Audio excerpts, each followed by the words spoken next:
Hello, hello. I guess we're moving into episode 3 of our life. This will be fun. I'm excited. Last time we did Sandcastles, Long Days, and Growing Up. If you remember, in Sandcastles, Silo and Cove had a bit of a fight, and then we ended up telling Cove that his dad tried to bribe us. For Growing Up, Cove and Lizzie had a fight, and they made Lizzie apologize to him. As for Long Day, what all happened in Long Day?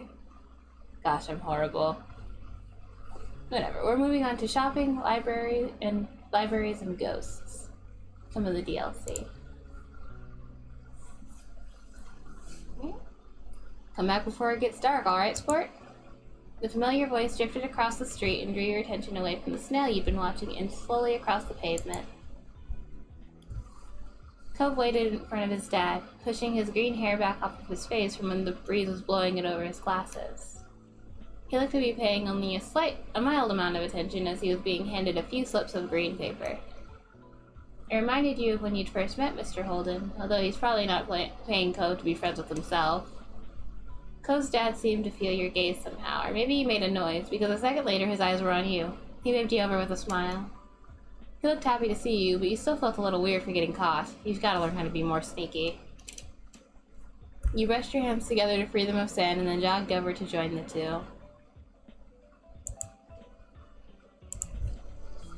How's it going? Good to see you again. What excitement are you up to today, Ned? Nothing. You toed the pavement in front of you. It'd be nice to tell them about the snail you found, but you didn't know if they liked snails. Go on, everyone likes snails. After you finished answering the question, Mr. Holden's attention returned to Cove, who was preoccupied with folding the bills he had into a tiny rectangle. Sounds fun. It does? You weren't sure about that. You know, Cove was about to hit the stores by the beach. Why don't you go with him? You shrugged. Cove was in the process of making a similar motion. You didn't have anything else to do, and you hadn't been to the stores in a few days. Maybe there was something new to look at. Maybe. Is that okay? I guess. I was going by myself, but I guess it is. You don't have to. Great. I'm sure you guys will have loads of fun. Mr. Holden reached into his pocket and pulled out a leather wallet filled with money. You found it odd, since your mom's only ever seemed to have cards in theirs. God, my voices for these characters change every episode. But then again, so did the state of my allergies. Here.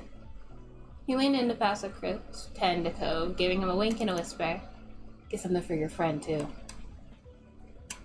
Sure. Good kid. That's my boy. Cove's dad ruffled his son's hair as he was straightening back up the bill in his hand, still held out towards the green-haired boy. Take care. Cove accepted the bill after a second and slipped it into his pocket. Then with one last nod to his dad, he turned and started walking. You followed after him, intrigued at the possibilities this outing might bring. Cove strayed toward the gentle tide creeping up the sand, and you fell into place beside him. It was a nice day. The sun was shining, and there weren't many clouds in the sky, though the wind coming off the ocean kept it from being too hot. You took in a deep breath, enjoying the scent of salt and ocean air. When you looked at Cove, he was dragging his feet through the sand a little, and you slowed down to wait for him. His eyes searched the ground intently. Are you looking for snails? Are you looking for shells? What is it? You didn't feel the need to ask why. He showed an interest in shells before, so I'm gonna ask him if he's looking for shells. Cove startled a little at the sound of your voice and mumbled, sort of. If you see any, you can let me know. We can manage that. You dropped your view to the sand, walking carefully so you didn't step on any. You were good at finding shells. You had a lot of them at home and always found new ones whenever you visited the beach. The comforting sound of the waves filled the silence with pleasant white noise, and you played a little game with yourselves as you walked along, getting as close as possible to the water without getting wet. It resulted in you having to run up the sand quickly when a wave rushed in more than a few times, and although Cove threw a few glances your way, he didn't say a word. You didn't either? What do you want to go to the shops for? What do you usually do on the beach? Why do you want to go to the shops?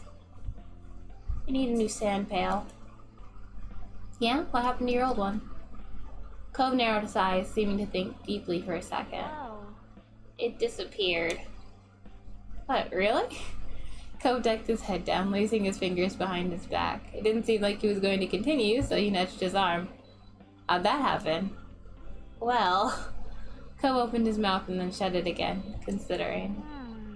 I took it to the beach one day. Uh-huh. When I got home, it wasn't anywhere. You left it there? You left it there? Nope, it wasn't at the beach when I went back. Then you lost it.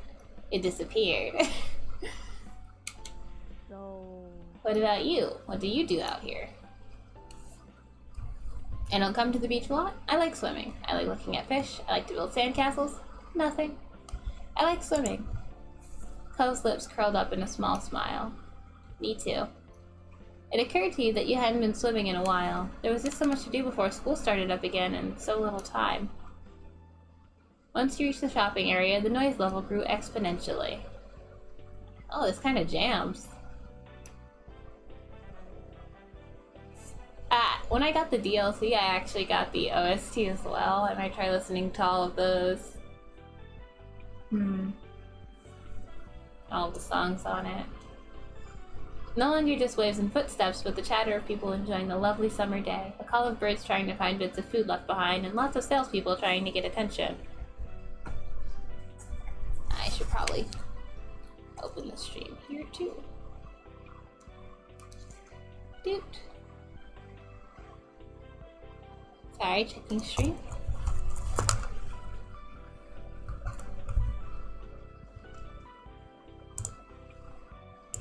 And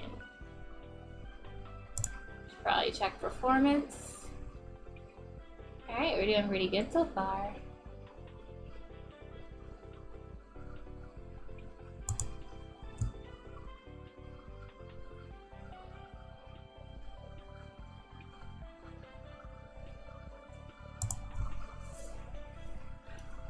You sniffed the air as you walked beside Cove. You could still smell the ocean, but there were other scents now too. Pizza, pretzels, hot donuts. I want to be there so badly. God, I wish this were me. It's nice. It's not very nice.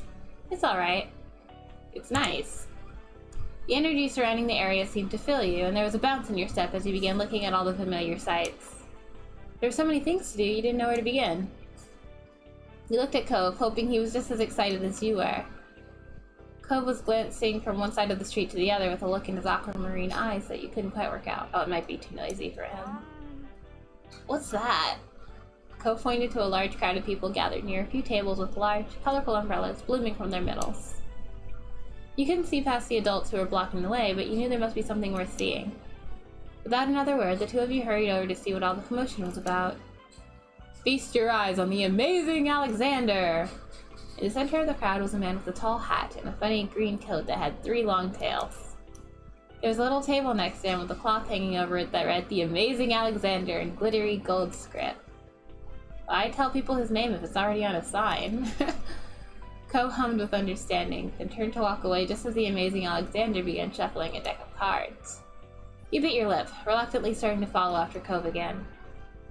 You continued looking over your shoulder, however, wanting to see as much as you could before you got too far away. Hey! Now watching where you were going proved a bad idea as you bumped right into Cove. Oh, sorry. Do you want to stay or something? If that's okay. He briefly lifted his arms up off his sides before returning them to place. You could have said so. With that, it began. The magic man pulled one card out of the deck, showing it to the curious onlookers. It was a 4 of diamonds. Watch closely. You did, squeezing through a few of the adult onlookers to get a better view. I'm using my Pharaoh voice from Yu-Gi-Oh! Suddenly the man snapped his fingers and the card just disappeared. Whoa! The Amazing Alexander, who had earned his title, turned his head and looked directly at you. He reached out with a kind smile. What's this behind your ear? Nothing? Tell me. You backed away. Tell me. This had to be going somewhere you needed to find out. He smelled like popcorn and candy when he stepped closer. It was great. You felt a tug, and then he pulled the 4 of diamonds out from behind your ear.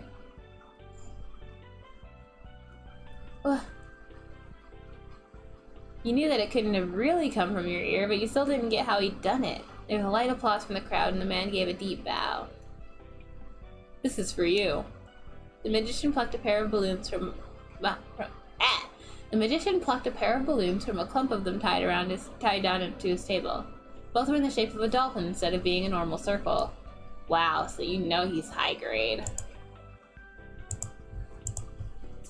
One for your friend too. Thank you for being my assistant. Wow. Now you were really grateful he chose you. After that, he went to someone else in the crowd. Pick a card, any card. My uncle does that every time he visits. Not the balloons, the stuff with the cards. Ko spoke plainly while reaching over to take the dolphin that had been designated for him. Maybe it wasn't so special. Ko was just ruining the fun. At least you had a fun time. You wondered if Ko's whole family was magic. If so, he was lucky.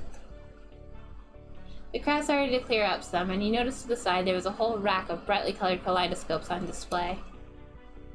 You picked up a kaleidoscope, you picked up a Rubik's Cube, you picked up a magic 8-ball, you walked past the toys.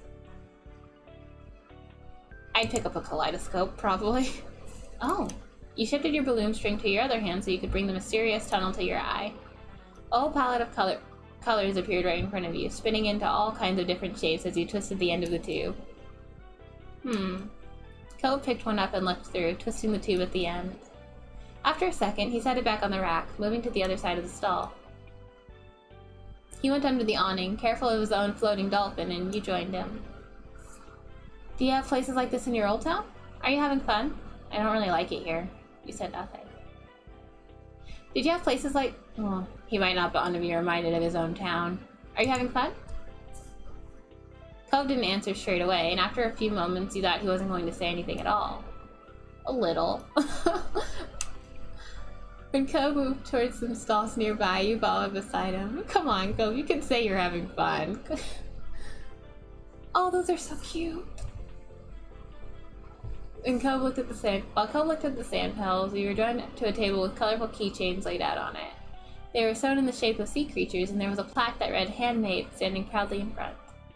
There were lots of different types. You saw a dolphin, a shark, a crab, a turtle.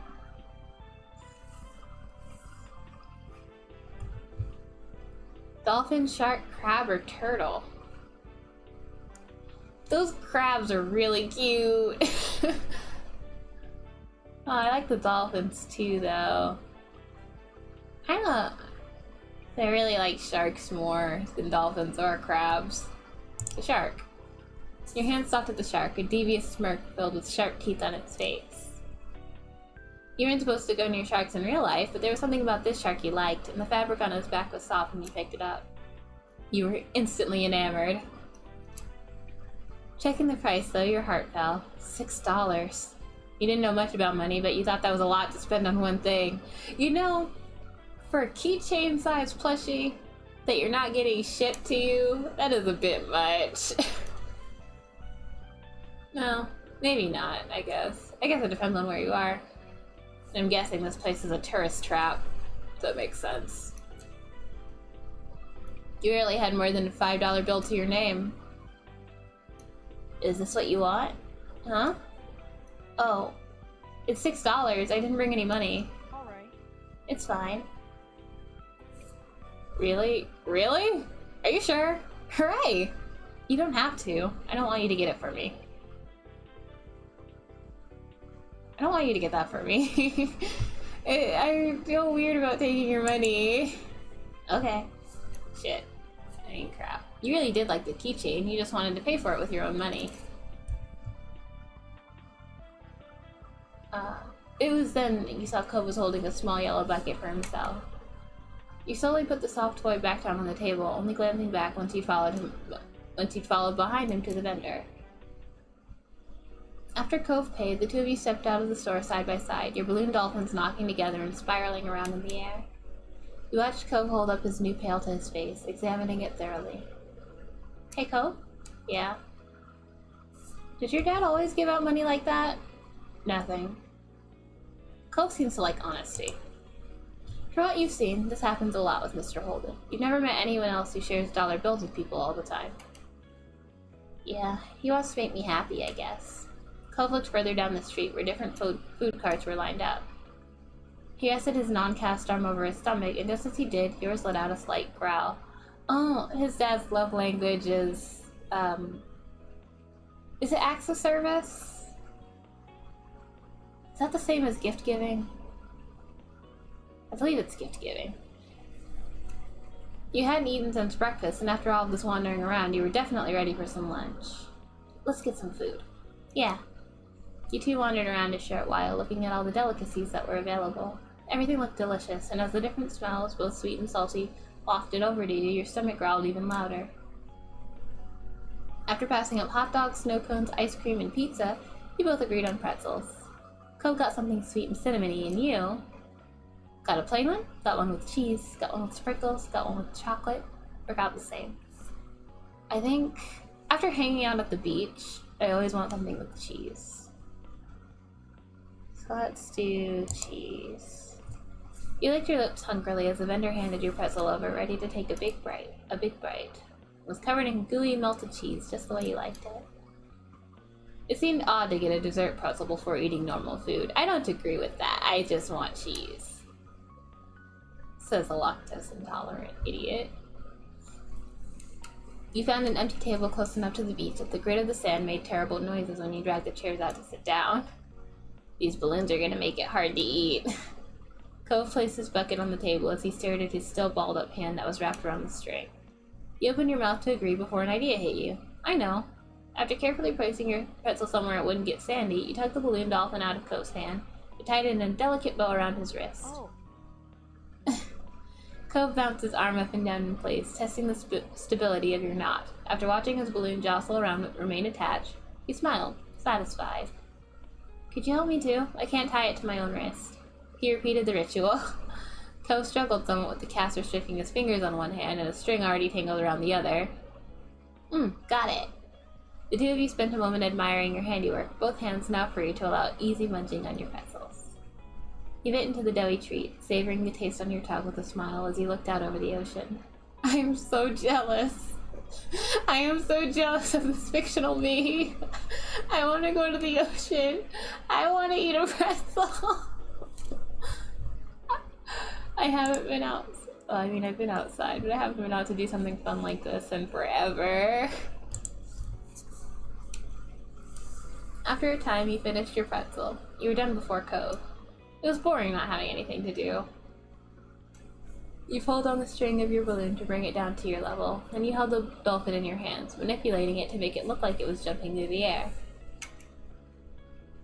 If you turned to face toward the beach, it almost looked like it was swimming in the waves like a real dolphin.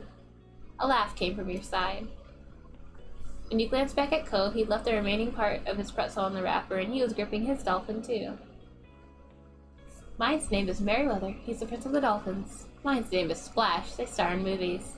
Mine's name is Cherry. She's actually an alien. Or mine's name is Sam. They're just a regular dolphin.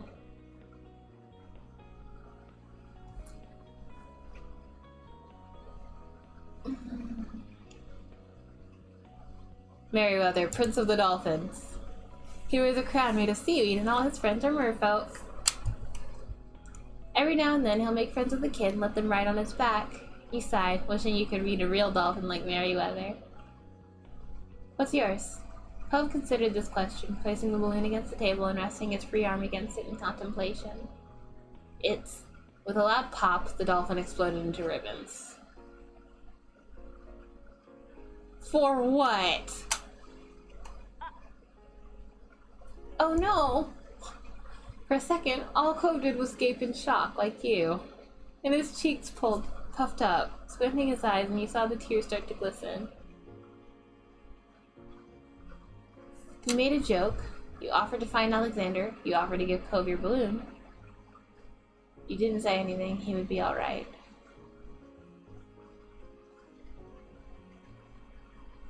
I'm gonna find Alexander. You could go find the amazing Alexander. He could give you another one. You don't want to see Cove cry, and that's really all you can think to do about it. No. No? Cove stared sadly at what was left of his dolphin, tears rolling down his cheeks. He wasn't moving an inch from that spot. You thought that was too bad, not even trying to get another one, but if that's what he wanted to do, you couldn't stop him. Cove spent the rest of the outing sniffling and didn't dog much. The passing of Cove's balloon was the last major event of your adventure.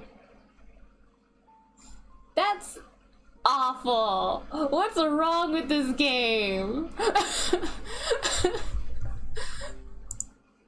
Hold on, I have to see if there was a way to fix that. That's not right. No way.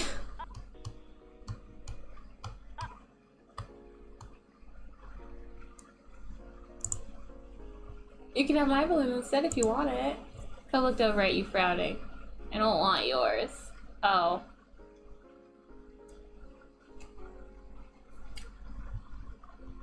I cannot stand that. Its name is Pop? That's a weird name for a dolphin.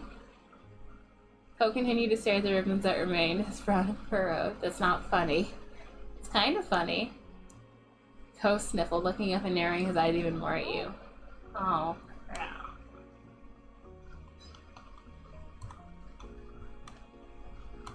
That's...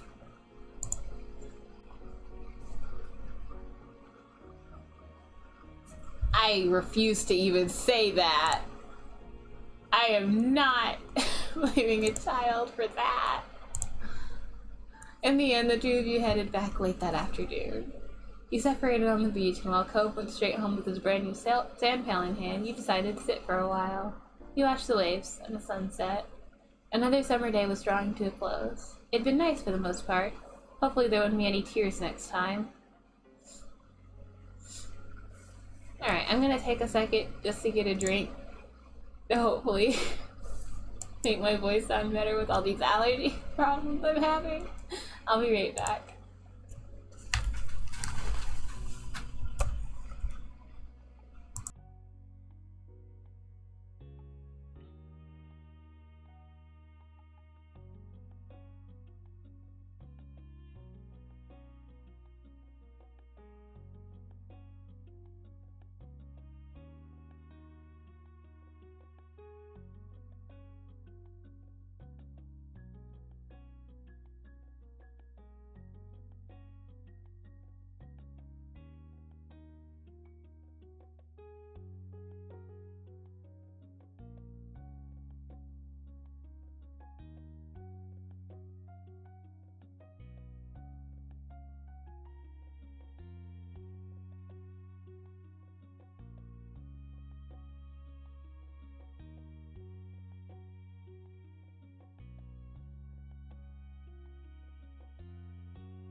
Alright, I'm back. I took a Benadryl. So, let's hope I stay awake this stream. Alright, on to libraries. My favorite places in the world. Every year, the Sunset Bird Memorial Library held a summer reading program. Your moms and Lizzie were big fans of it. Mom and Mommy because it encouraged reading, and Lizzie because she could win prizes. When it came to what you thought of having to read a bunch of books and then going to a library with a competitive Lizzie... Oh wait, is my model... Okay, the model is tracking. You loved it. I like libraries. Each time had been one of the highlights of your summer. Your mom still brought up the time when you shyly made her a thank you card for letting you participate. You and Lizzie went with Silo before, and this year you'd brought Cove too. His dad had been so over the moon about Cove being included that he'd driven all four of you. You'd never been in Cove's car before. It seemed a lot shinier than your mom's. It's probably new, because, you know, divorce. After herding the group inside, Mr. Holden gave you all a wide wave with an arm that had a stingray on it. Have fun, kids! Stay inside of the librarians, you hear? I wish I could watch you in action, but your poor old dad has to finish up some work. Though I'm sure that won't get in the way. Heck, I'd probably hold you kids back. There's pointedly no reply from his son over what was likely meant as only a joke. Cove's dad seemed to deflate a bit. I'll swing around again when the shindig ends. Yeah, you can go home now. Aw, you don't have to throw me out the door, right? Your sister, already in full competition mode, cut him off. For once, Cove looked grateful she was there. I feel so bad for Cove's dad. Stop. Come on. We have to go find a table, Mr. Holden. You can talk to Cove after when we win. Okay. See you in about an hour. Have fun. Did I say that already? My advanced age is already catching up to me now. Bye. Bye, Dad. Bye, son. The four of you watched him shuffle out of the library, glancing over his shoulder at Cove more than once. Bye, Mr. Holden. Thank you for bringing us. Thanks, Lizzie. I don't know what you're thanking me for. Are you copying Silo? Distracted, Cove was already glancing around the gigantic library. I want to go explore. What? I said I want to go look around and see what's in there. But the quiz starts soon. That's why we came. Wide at the first signs of conflict, Silo's eyes darted between Lizzie and Cove. Then you can do it without me, right? You don't need a bunch of people.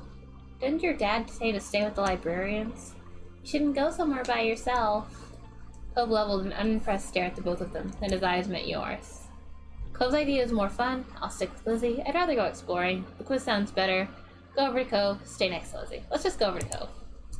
You walked over to Cove, averting your eyes from Lizzie. Seriously? Cove looked surprised but happy at the same time. It was something you'd quietly admitted you were looking forward to, and you'd still picked his idea instead. Fine. Let's go, Silo. Okay.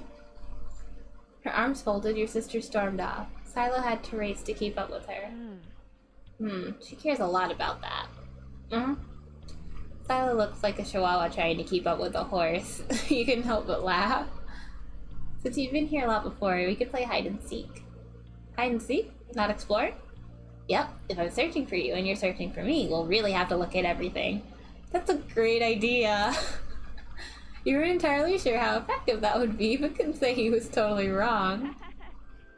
I'll hide first. Oh, he's having fun. Decision made, Cove took off toward the back of the library. Oh, my heart. You'd already agreed to play with him instead, so you covered your face and waited for 10 seconds.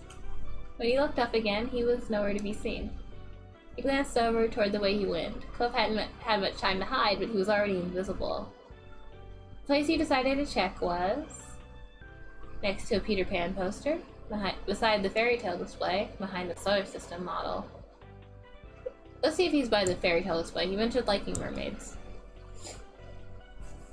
Near the older kids section, there was a display with a bunch of fancy-looking books. They were old copies of old stories. Leaning over the Hans Christian Andersen section, hand rested on the glass above where the Little Mermaid and Thumbelina books were, you peered into a tiny corner. And there was Cove, seemingly lost in thought. You waved to get his attention. I didn't think you'd find me so fast. Nice one. Well, thanks. He shrugged. It's just the truth. Okay. Your turn now. I'm gonna cover my eyes and count to 10. I promise I won't peek. While Cove had his eyes securely behind the palms of his hand, you had to go hide. By the fire awareness section, near the stuffed animals, under a giant piece of fruit, by an outlaw poster, in the fantasy section, near the toddler books. Fantasy section. You decided to hide from Cove in the fantasy section. He never really mentioned being interested in fantasy, that's not totally true, so you had pretty good odds of hiding for a while there. If you didn't pay attention to it or read it much, you might just glance over it. And you were right, sort of. He left you waiting for a while, long enough that you eventually pushed yourself to your feet to stretch your legs. You won the round, but Cove wasn't even drawing. Over the edge of a shelf, you saw him standing and staring at a bunch of books. You tapped him on the shoulder and he spun around. Ah! Sorry. Sorry, I was gonna come find you, Sue. You... It's alright. It's, you gestured to the shelf full of books, the one in his hand that had been clearly taking up all of his attention. They're the Narnia series. They have talking animals and a magic land and intense fights. And my mom used to read them with me. Oh. Her favorite one was Susan. Really? Okay. That's a good character. You weren't sure what to do. You weren't sure what he would do. His mom was always a sensitive topic. But he tucked the book back on the shelf, and that was all. It was nice. The memories made him happy instead of sad this time. Alright. It's my turn again. Start counting so I can go pick a spot. Okay. Cove darted off before you even had a chance to fully close your eyes. 1 Mississippi? When the time was up, he was long gone. Again. There's still a lot of good places to hide, so you figured he was in the old Christmas stuff next to the Kid Detective poster behind the Willy Wonka statues.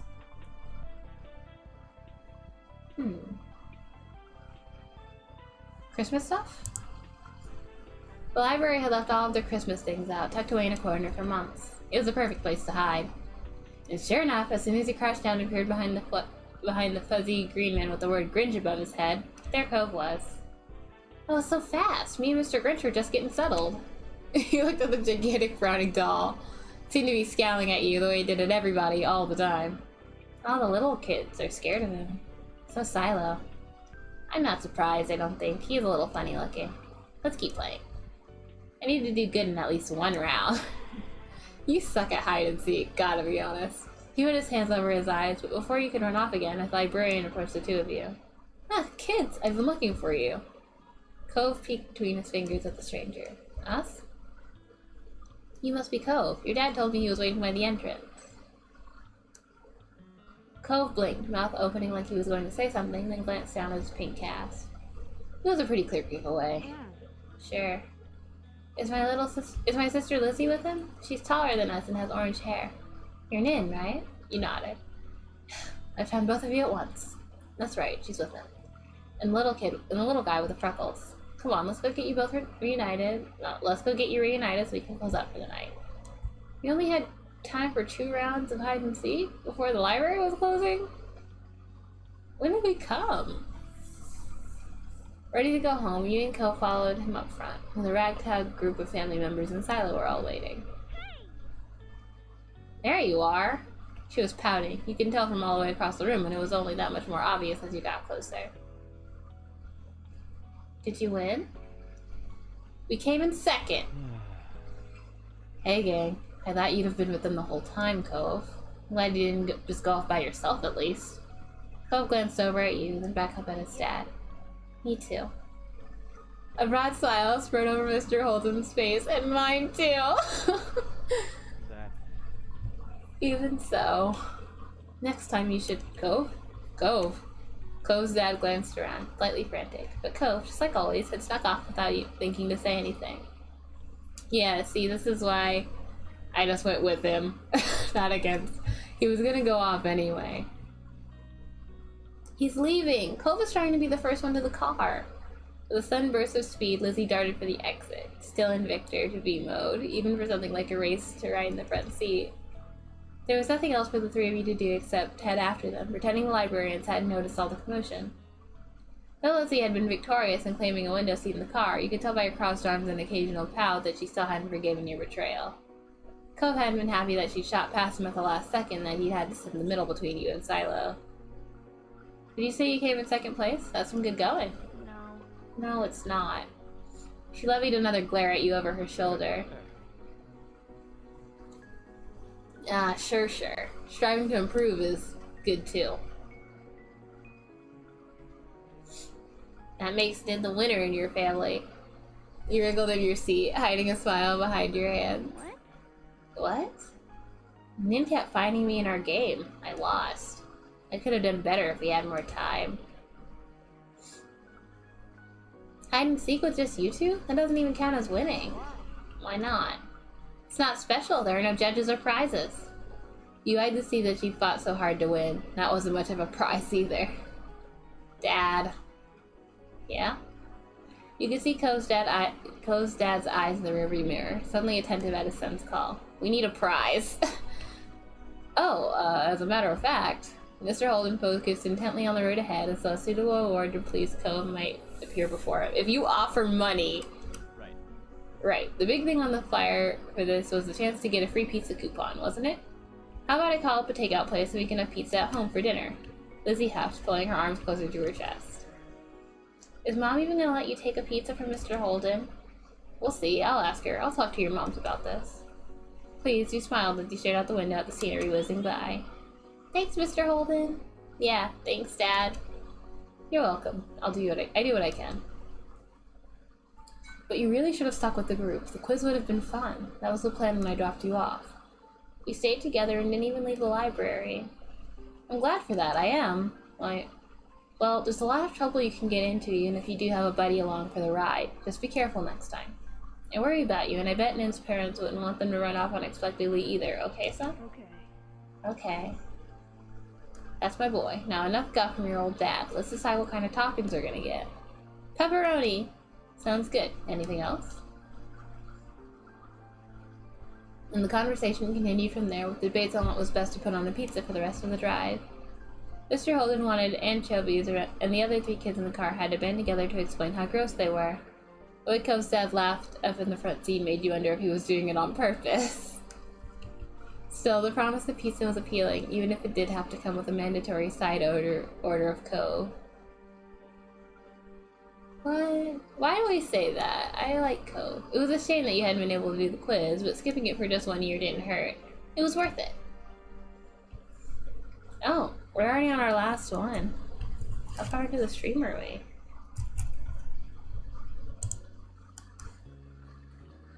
Gosh, only half an hour? I might actually finish this phase in this video.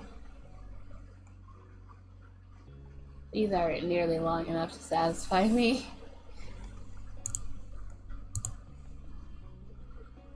It's a stream. Streams are fluid. Maybe I should just change plans. We could do the next 4, I bet. Alright, next. Ghosts. The night was incredibly still. You couldn't ignore how silent it was. It was almost eerie. You could even hear Lizzie snoring in the next room over. It was hard to believe how much of a blur today was. Summer sure did slip right past you. You flicked through the moments like pages in a scrapbook as you laid in bed. You thought a lot about what adventures you could have tomorrow until sleep started to catch up to you. Then you heard something scrape against the window. It wasn't that uncommon for the wind to push a tree branch against the glass. Summer breezes were the worst sometimes. But the more you tried to ignore it, the louder it seemed like it became. It was like something was trying to get your attention. You lifted your head off the pillow to get a better look. Nothing was there. Nothing you could see, at least. Sorry, getting a drink.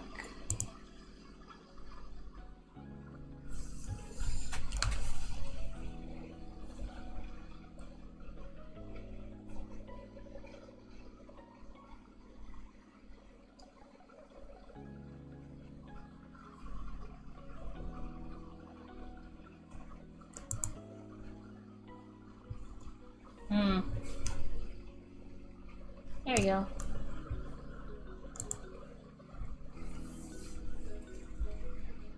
You just went back to bed. It was only your imagination. You had to investigate the mysterious sound. It's too creepy to ignore. Yeah, that's more like me. You practically jumped out of bed and crept down the stairs to go outside. Your moms were still awake. They stayed up so late, it seemed. Luckily, they were watching TV and didn't hear the soft click of the front door opening as you slipped past. That was too easy, Moms. You looked around the neighborhood for a few seconds, checking over each individual house. It looked normal, but didn't feel that way. You knew you weren't supposed to be out here right now. It was exhilarating. Made you regret your decision. Scared you. Both of these would be true for me. More than anything. Your chest was light, and you couldn't keep the grin from your face. No one had permitted you to go out. In fact, no one even knew you were out, and yet, here you were. You wondered what else you could do. What other rules were so ingrained that you had never even considered that they could be broken? Anarchy. Man? You twitched at the sudden call, immediately calming down upon seeing Co walking up to you. It was strange, yet also completely normal to have him appear like this right now. I like your sweater. What are you doing? I saw you standing around in the middle of the street from my window. You weren't sleeping either? Why not? Cove turned up his lips to smile, almost as if he were amused by the question. Because. Did you hear a weird noise? You should be in bed. 'Cause what? I'm glad you're here. I'm glad you're here. Whatever the reason, at least you were no longer alone in the dark. Why? Why? I heard a strange noise. You too? That's why I was up. Cove hesitated for a moment, looking down the street before his aquamarine eyes fell on you again. Did it scare you? Yeah, no, a little. A little. Me too. Me too. The two of you delicately smiled at that. Cove even chuckled a bit. It was nice that you both felt the same way about things. I was kind of wondering if it was the wind, but what if it's not? What if it's a person? What if it's something that's not a person? The unsettling noise suddenly rushed through the air. Cove and you flinched. Sounds even worse than before. You were about to agree with him when the noise came yet again, tearing through the still night. The two of you rapidly looked around, trying to find the source, but to no avail. There was no sign of an answer to this puzzle. You thought that. It could be anything. It has to be a ghost. There's gotta be a regular reason for it. It could be anything. You weren't going to rule out the possibilities yet. It was a mystery. You think it was a ghost? It might be, I don't know. Mom said ghosts weren't real. My mom said ghosts weren't real. But that didn't mean there wasn't anything else lurking out in the darkness. Your statement hadn't fully convinced Cove. Hey, can you tell where it's coming from? Not really. We'll have to look more somewhere else. Maybe we'll see something. Okay, let's go. The two of you walked along the familiar streets of your neighborhood, sharing the sidewalk and whatever amount of courage you had between each other. Shadows cut corners and angles where you didn't expect them, distorting the features you saw every day. The noise came again, shrill and hard. It set your teeth on edge, lay ground its way into you. Cove's throat bobbed, his eyes glistened in the dim light. You stayed frozen to the spot. You took a deep breath to calm yourself. You comforted him. You offered him your hand. You focused ahead. Deep breath. You sucked in a lungful of the cool night air, letting it out slowly through your mouth. Your parents had mentioned that this was good for relaxing nerves. There was no question that you were afraid of whatever the noise may be, but you didn't want that to stop you. Despite your fear, you had to be brave. Cove shut his eyes and pressed his lips together. Where did you want to check? The park, the beach, the hills behind my house. I feel like the hills probably are the best option, but I don't want them to see us through the window, so let's go to the beach.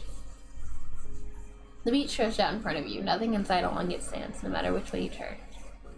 Part of you had imagined the noise of some creature of the deep washed up on shore and calling for aid. That theory had to be taken off the list, for now. Still, you'd spent enough time on the shore to know that the real finds often required a sharp eye and careful attention. The sound screamed past your ears. You hunched out, shoulders high, as if ready to endure a blow, but the only damage was to your ears. There didn't seem to be any immediate danger, despite every bone in your body telling you that something wasn't right. But you kept going forward. You ran away. You snuck back to your neighborhood quietly. What was in the log? No immediate danger. Let's keep going. You couldn't stop when you'd already gone so far. You had to find out what was going on. Your nerves were rattled, but you had to keep going despite the goosebumps creeping along your arms. He then whispered to you, "Let's see if there's anything here." Cove began to comb the beach for clues. You followed suit. The angry wind sent grains of sand rolling across the beach like waves. You stayed clear of the water, which was rough and choppy tonight, and scoured the area for hints as to what might be happening. You two wrapped up in your search, imagining the possibilities behind the noise to pay attention to what Cove was up to. And you occasionally glanced up to make sure he hadn't vanished. You saw a little white point jutting out amongst the sand. You bent down and brushed the grains away like the archaeologists on TV, uncovering a conical shell. You ran your fingers over its bumps and curves, admiring the little shell. Holding it to your ear, you heard the usual waves. Though your find was undoubtedly special, it was unconnected to the mysterious noise. That was okay. That meant you could take it home safely and add it to your collection. Once you were satisfied nothing out of the ordinary was to be found on the beach, you had to consider your next step. Though the noise wasn't as clear as when you first stepped outside, you could still hear its shrieks rendering running through the peaceful night. You decided to check the park now, decided to check the hills behind your house now, decided to go back home. Let's check the hills behind my house. You and Cove ascended the hill, lit only by the stars in the night sky. The wind rippled through the grass and ruffled your hair. Without the sun's light to translate what you were seeing, every bush in the distance looked like a creepy figure or towering monster. The noise was quieter here. Whether that was because what was causing the noise was coming to an end, or because you were further from the source, you couldn't be sure. The top of the hill was an excellent vantage point to survey the town from. Everything appeared normal. There was no out-of-place sign pinpointing the answer to the mystery. Out-of-place sight. Without visible markers to guide your way, you supposed it was up to you and Cove to deduce the source of the sound. The hill had many great hiding places, and you decided to check them all. You upturned rocks, peered up from trees, and rummaged in the thick grass for anything that might bring some closure on all this. Despite your thorough searching, you turned up nothing amiss. You still were glad you'd come, or frustrated by the lack of progress, wished you stayed in bed. Still were glad you'd come. You always relished playing outside rather than being cooped up indoors. It had been a terrific excuse to go out and see the world in a different light, literally. Well, whatever the noise was, you were confident that you'd established that it was not coming from the hill. You stretched out, arms up, reaching toward the sky like you were about to grab one of the twinkling stars. Your body was feeling heavy now, no longer spurred by fear and adrenaline. However, the noise had not been located. You listened for it, hoping that something about its call would finally click for you. It didn't come. What? It's gone. Cove, who had been admiring one of the poppies, perked up at that. He put a finger to your lips and watched as he went through the same verification process as you. It stopped, but what was it in the first place? I don't know. How was that then? There was no need to stay out here any longer without a single clue or even the noise itself to lead you. I want to know what it was. Alright. What was it? Yeah, X. Ooh. Park. The private playground was as empty as ever. You could just about hear the mysterious sound if you were quiet, but it simmered to a whisper. Cole was practically shaking when he realized it had progressed far enough to reach here. He swallowed hard, but faced you with a determined face. My dad says good detective work starts at home. He watches a lot of crime shows, so maybe it would be good to look closely. Okay. The two of you swept through every corridor of the park. No monkey bar, swing, or tire went unchecked. The two of you conducted your separate investigations without conversation. If he had found something that might explain the noise, he would have brought it to the other's attention. At one point, Cole seemed to take an interest in something he'd found in the sand, but pocketed it without showing you. You'd exhausted all the possible places to search in the park. Straightening up, you mused over your next step. It's gone. Alright, so the noise disappears either way. We can load our previous.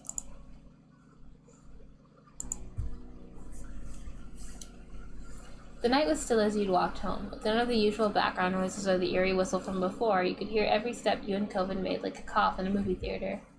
The two of you came to a halt outside your front door. Never before had it looked so ominous. Yeah, how are we gonna get in without them noticing? You wrung your hands nervously. Would your absence have been noticed? Do you sneak out a lot?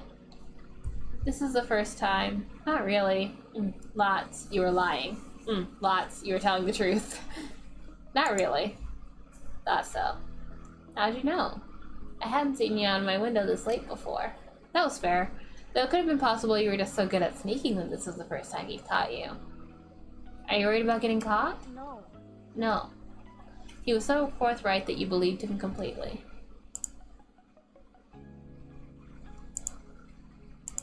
Cove's dad has a bit to learn about discipline.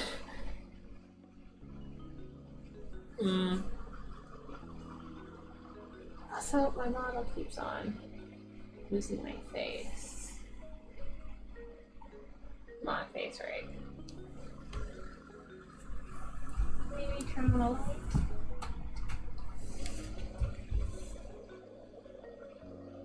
Alright, there we go. But your dad, when I get mad or sad if he catches you, he's never happy with what I do. Oh. You sympathized. You encouraged Cove to see it more positively. You stayed out of it. You didn't know how to react to that. He gets mad because he cares. Your dad's just worried about you. He cares. Exactly. Doesn't matter if he worries if he's the one who makes things worse. Alright, I'm going in. Bye. Okay, good night. Good night. You turn the doorknob as slowly as the clock's minute hand, holding your breath for the telltale click of the lock that nudged it open. When all that happened was the door opening rather than the blaring of alarms that you'd feared, you melted with relief. Back in your house, you were surprised to find your mom still watching TV.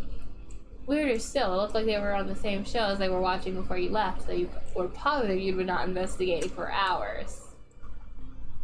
Perhaps you could use their distraction to your advantage. If you could just get up the stairs, you'd be safe from suspicion. But how could you get there?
Sorry.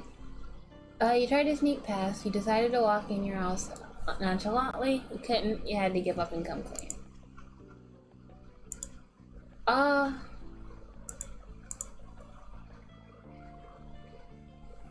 Let's see. Let's do this nonchalantly. Sometimes the best thing you could do is hide in plain sight. You strode across the room in the direction of the staircase. Nin? Your moms knew you were up, but they had no idea why. They had abandoned the couch in their show to hurry over. They were still in a state of surprise. You weren't in trouble yet. Are you okay? What are you doing down here, sweetie? Did you have a bad dream? You told the truth, you lied, you did not answer. I don't like lying, but I don't, You couldn't bring yourself to own up to what you'd done. I heard scary noises, so I came down here. The surprise gave way to concern. That's not a full lie, but it's still a lie. Sweetie. Honey. Mom took you by the hand and led you up the stairs. Oh, your hand is cold. Why didn't you come over to us? I was supposed to be in bed. Nin, you won't ever be in trouble for coming to us when you're frightened. We'd much rather you came to us than try to solve things all by yourself. Her phrasing made you feel bad. The nervousness ate at you as you were tucked into bed. Your moms assumed that your flushing and insistence on delving under the covers was part of your fear, and spoke to you softly until you calmed down enough to sleep, enough to peep from underneath your sheets. Once your moms had left, oh my gosh, you turned over the night's adventure in your mind. It was still hard to believe you'd really done it. It was harder still to believe that you'd gotten away with it. Even now you half expected to be caught somehow. Perhaps he left the door ajar or trailed sand where they'd already slept up. You wondered how Cove's dad had handled his return. Cove hadn't been at all scared about his dad's reaction.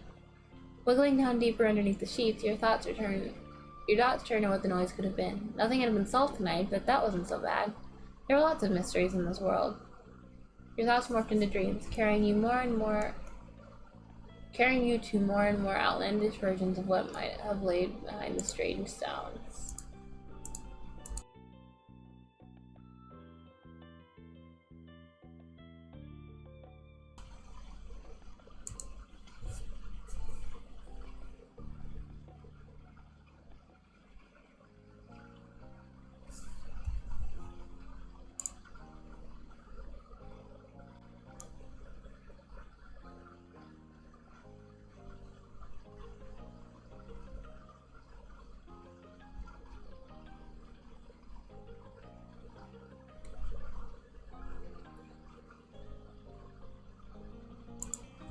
The next morning proceeded mostly like usual. Your mom seemed to be giving extra consideration since finding you last night. Oh, you're just gonna really make me feel bad about lying. You later learned Cove didn't end up in trouble for the nightly escapade either. It was unclear whether it had been because his dad chose not to punish him, or if Cove got away with it. It was amazing to you that it all worked out for you both. As for the sounds that started this all, the adults around were convinced it was nothing more than the wind. For your imaginative mind, that wasn't nearly enough. How could they accept something so simple so easily? Maybe it'd make more sense when you were grown up too. Should I finish the next 3? I mean, we haven't been streaming for that long.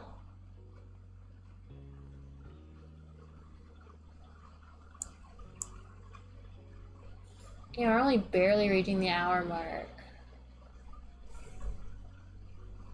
I think I might just finish it today. Like, finish this first phase. And we can get into summer ending. Why don't I just go for as long as I can? Might as well, right? I don't really have anything else to do. Right now, anyway. I mean, I do want to draw later, but... Let's go to the barbecue. You've been brought along to the big park today, which did an excellent job of living up to its title. The park near your house, with its lonely playground equipment, wasn't even a quarter of the size of the expanse of grass and trees that lay before you now. As it was in the next town over and too far for you to walk to by yourself, you didn't get to visit it much, so you soaked up the environment. Another difference between this park and the one in your neighborhood was that this one had visitors other than you, Lizzie, Silo, and Cove. Today it was the busiest you'd ever seen it, thanks to a community get-together, luring people in from all over the local area with the promise of barbecue and fireworks. Your family and Cove's were just 2 of many. What seemed like dozens of cars were parked up already when you'd arrived. You saw Cove hesitate as he took in the growing gaggle of strangers. By your mommy, Lizzie bounced on the balls of her feet, barely containing her excitement. The crowd made you nervous. You couldn't wait for fireworks. You looked forward to meeting more kids. You should rather have stayed home. Your tummy was already rumbling. Even if it's bigger, this park won't be as special as the one back home. Couldn't wait for fireworks.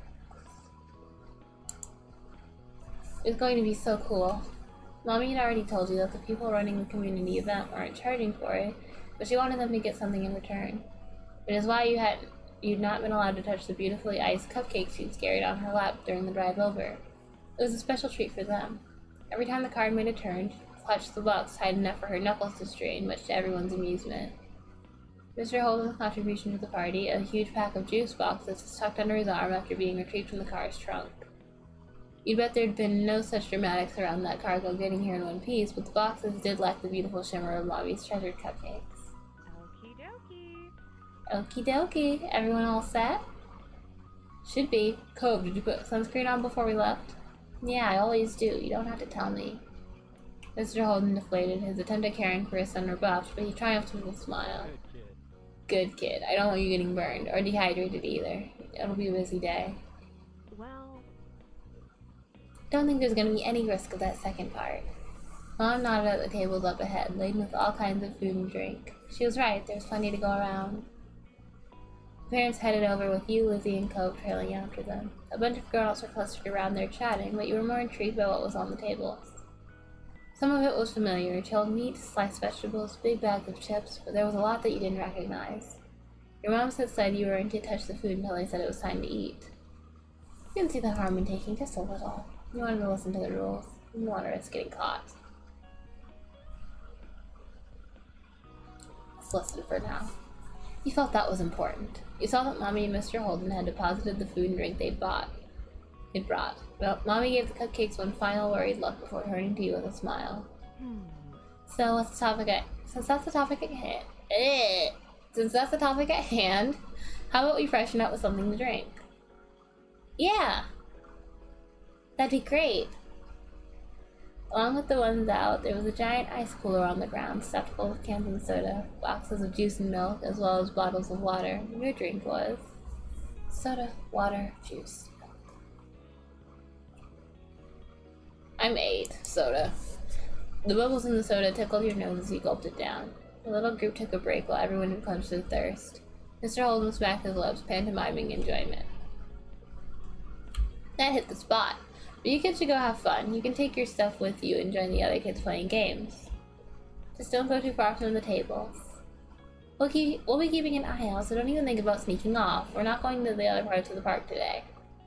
Lizzie huffed at their comments. They did sound directed at her, but she scanned their surroundings. Nodding her head towards a group of kids, like a general directing their battalion, she pointed the way. Come on, let's go over there. Cove's mouth was downturned as he looked from the parents and the other adults to the new kids, clearly not favoring either option. But ultimately, he hunched his shoulders and tagged along after Lizzie. You went to play too? You stuck with your parents. Let's go to play. You followed after Lizzie and Cove, who were waiting for you on the outskirts of the group of parents. Hurry up! The other kids were far out in the fields. Still at your speed, it wasn't long until you reached them. As you approached, they turned around to greet the newcomers. Hi, I'm Lizzie. That's my little sibling, Min. The one with the cast is Cove. You offered a smile. Cove simply lifted a hand in greeting. There was a chorus of hellos and names from the other kids. One of the kids looked to be about Lizzie's age or older. The couple seemed to be the same age as you and Cove, and there was one tiny little thing with his arms folded over his chest. What are you up to? The first kid, a boy with curly black hair and neon green sneakers who'd introduced himself as Hayden, shrugged as he looked to the others. Not much. The second kid to pipe up, Lisa, had half her face obscured behind the huge glasses she wore. We haven't decided yet. She glanced swiftly over her shoulder. Following her gaze, you saw the spray of water first and heard the shriek as someone got splashed in the face before you spotted the person shooting them. Some people are playing with water guns, but there aren't any left. The smallest kid, Noah, grumbled at that. You guessed that was why he was sulking. Spencer, who hadn't said much, patted his shoulder. So that's out. A new kid raced over with a glint in her eyes and her braids streaming behind her. You spotted the plastic orange pistol in her hand too late when the trigger had already been pressed. Ah! Rude! Hey! Lizzie, who'd been caught first, was fuming. Cove wiped the water from his face. You rubbed at your ear, trying to dislodge the water that had pooled there. Don't spray people, you laughed. Watch out, he has a cast. You pushed her away. You laughed. It was pretty funny, and you were unhurt by the water trickling down your neck. The girl simply darted off to find more victims, unaffected by your reaction. She doesn't mean anything by it. Lizzie tutted, flicking her out of her face. The girl not meaning anything by it didn't change the fact that she'd been sprayed. Cove looked similarly unimpressed. Lisa's face lit up as she had an idea. Hey, we should catch her. She won't be able to spray people if she's running away from everybody. Yeah! Cove nodded as the other kids remembered their interest or lack of it in the game. Let's do it. That doesn't sound like a good idea to me. Okay, you nodded along. No thanks. You shook your head. That doesn't sound like a good idea. You sat on the sidelines as the other kids chased after the girl with the pistol. Spotting them racing after her, she lashed and shot her pistol in the air. Only a couple of drops squeezed out. She swerved, causing discord within the group as they stumbled over each other in their uncoordinated attempt at turning. Go, go! You clapped. You watched quietly. You clapped. You applauded for the kids about to pounce on their target. The gap between the hunters and the hunted was narrowing. Eyes wide, you watched as Lisa lunged and tackled her friend to the ground. Got her! Panting, she punched the air in triumph, then pushed her glasses back up the bridge of her nose. The girl who'd been caught giggled as she got to her feet, brushing strands of grass from her knees. Smiling, Cove came to a stop. Lizzie moved with delight, clapping her hands. The boy with the bright sneakers grinned. You're it now. Catch us if you can. Yeah. I'll do it. You won't get away from me. They all dispersed, squealing and laughing as they tried to evade capture. The siren mood from earlier had evaporated entirely, replaced by a light and playful atmosphere. I want to know if we get a CG if... Oh, Christ. Christ, no!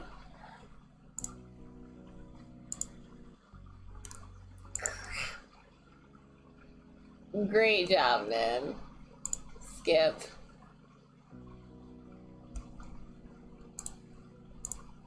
No. Bye. Great job, Min. Oh, I meant to save, not load. Well,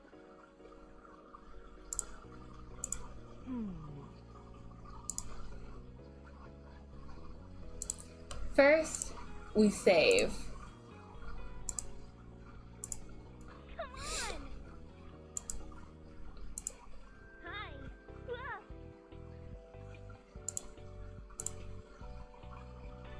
Alright.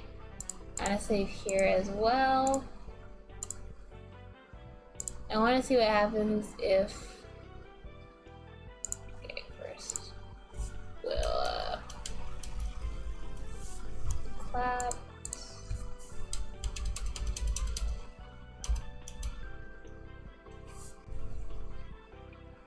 Save one more time for the Homie DJ screw. Then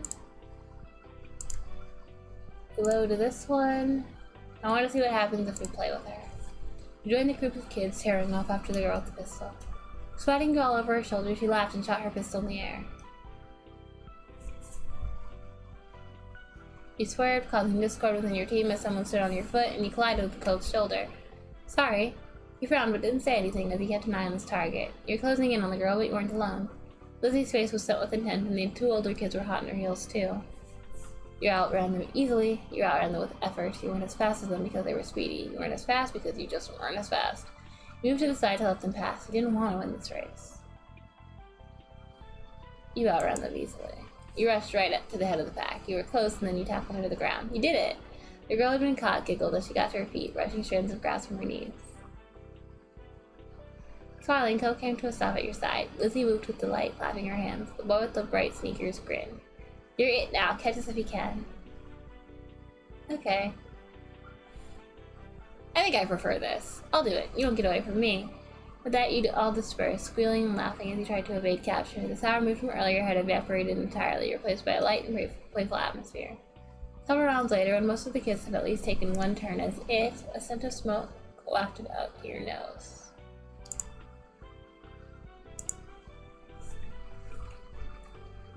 Caught by surprise, you looked up and found that the brilliant blue of the sky had turned to orange as the sun sunk down on the horizon.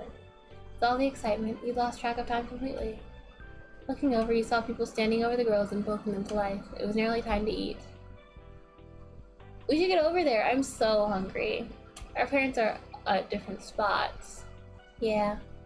Bye. It was cool playing. Yep. Bye. You waved goodbye to the other group of kids before hurrying over to your parents with Lizzie and Co.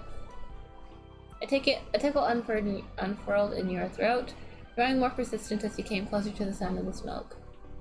As the three of you approached the tables, your parents spotted you and came to join you halfway.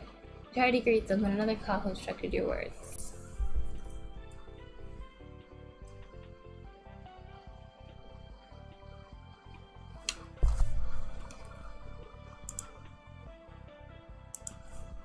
Ooh, that's quite a cough.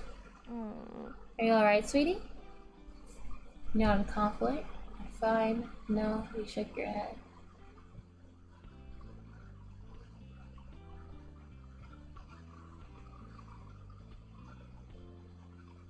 I'm fine. Are you sure? No one needs to go up to the girls if they don't want to. Just let me know what you need. There was no response from the other two kids here. I can get it myself. I can do it. You march over to the girls. Can you get it for me? Could you get it for me? You hung your head, moving no closer to the smoking grill.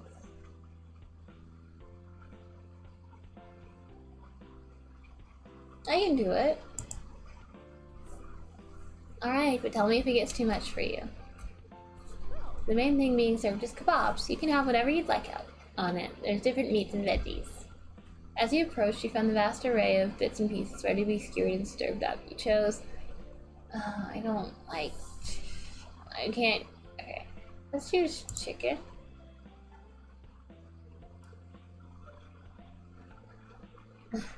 And that's everything. Chicken... zucchini, potatoes... onions. That's everything. Sounds good to me. The veggies will be good for you. Order given, you waited for your food to be ready. Lizzie headed towards you, having issue with her own request. Hi again.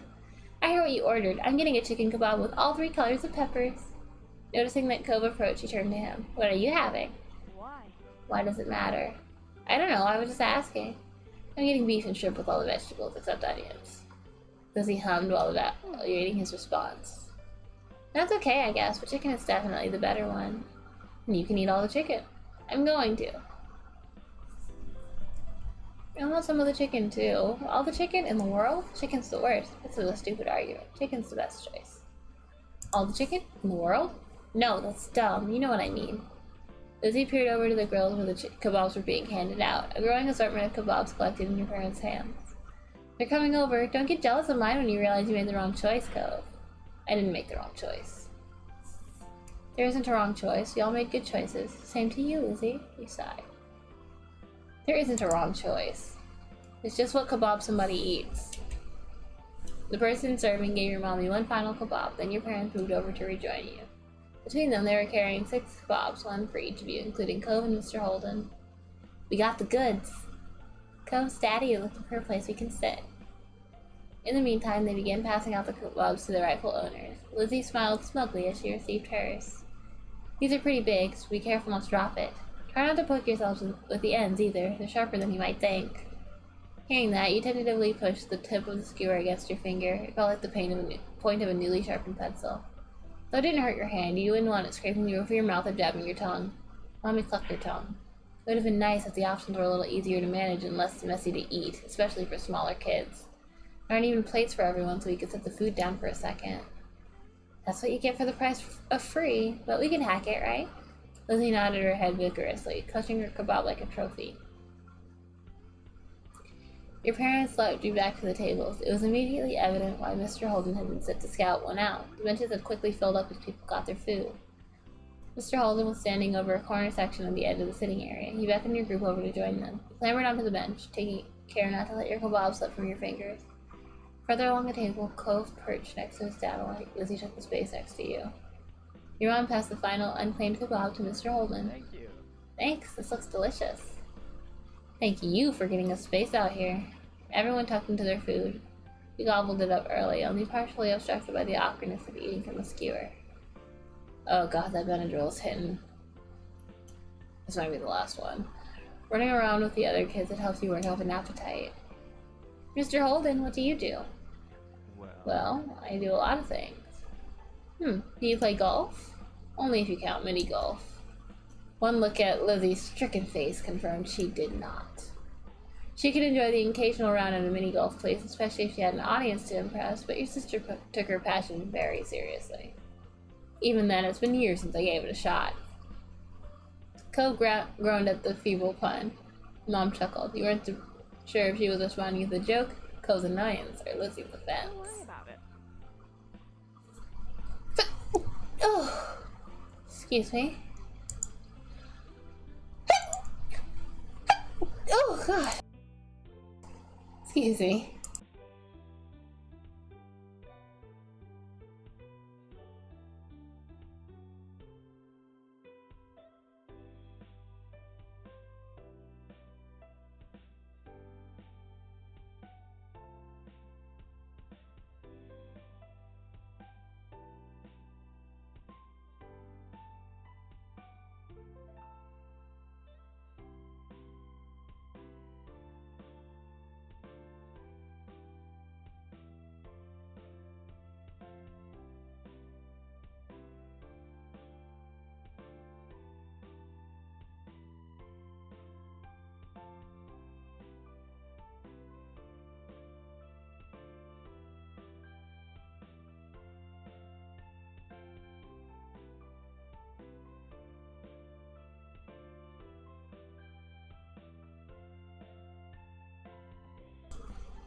Alright, back.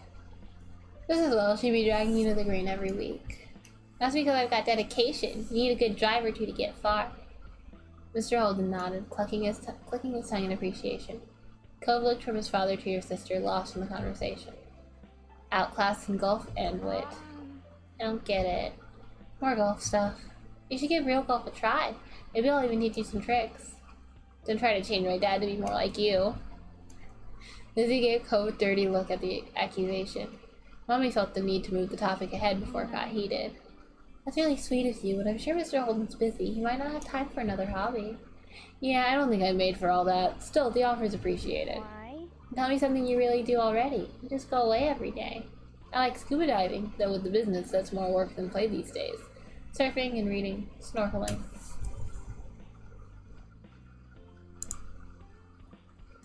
Those are things Cove likes? Wow, it's a good thing you live by the beach. You stay quiet. It's a good thing you live by the beach. Don't I know it? I have nightmares about moving inland. It's not a good joke. The sun had been setting when you got your food, and by the time you finished, night had truly fallen. Your sticky fingers were the only remaining evidence of your meal. The kebab had been a great combination, more than the sum of its parts. The seasoning of freedom to choose every ingredient yourself was what made it something to remember. Rising from the table, Mommy held up her water bottle. Okay, now that the food is gone, you've got to wash your hands. Nin, Lizzie, please hold them out. Lizzie complied, coming over and cupping her hands together in front of her. Mommy splashed some water over her fingers, and Lizzie rubbed them together, working off any residue. Here. Mommy passed her paper towel from her purse, and Lizzie used it to dry off her hands. Your turn, Nin. You readily held your hands up to catch the water. Begrudgingly, you lifted your hands up. You didn't move. I don't need to. Copying Lizzie, you washed your hands, taking care to clean every crevice between your fingers before wiping them dry. Nearby, Cove had taken his own course of action, wiping his hand on his pants and leaving a stain where his fingers had been. Mr. Holden shook his head. Come on. Let's clean that off, pal. He scrubbed at the fabric with a scrunched-up napkin. Dad, it's not that bad. When everyone else was cleaned up or as clean as they could be with the limited facilities, Mom spoke up. Let's go. Let's go make one last check at the coolers and restock on drinks before the fireworks show. No time, we have to get a good spot. Everywhere's gonna be taken. How about I go ahead and save space again? You can meet up with me in the field after getting the drinks. When I'm going with Cove's dad, I'll find the perfect place. Okay. Sure thing, I could use an extra pair of eyes. Mommy shook her head ruefully at Lizzie's even more enthusiastic than usual attitude. Alright, me, Cliff, and Lizzie can go find a place to sit. Pam, Cove, and Nin, you wanna go get the drinks? Okay. You nodded? Okay, I'll get all the stuff we need. No, I want to help pick the spot. I don't want to get drinks. You can sip your options. Okay, I'll get all the stuff we need. As Mommy, Lizzie, and Mr. Holden headed off into the wide open field where the fireworks were being set up, you joined Cove and Mom in returning to the cooler where you picked up drinks earlier. Even as you approached, you suspected that you wouldn't find much in it. Where it had been originally stocked to the brim, it was now half empty. The ice, which had cushioned the drinks and kept them cool, was largely melted, with only a handful of pieces floating around like tiny icebergs. Slim pickings. The drinks that remained looked to be bottles of plain water, but you caught a glimpse of something more colorful amongst them. Mom rummaged around in the cooler, excavating a couple of juice boxes from the bottom in the process. Aha. Nin, Cove, you can take one of those if you want. The perks of helping. You took a juice box for yourself. You only took water bottles. You took a juice box to share and a water bottle for yourself.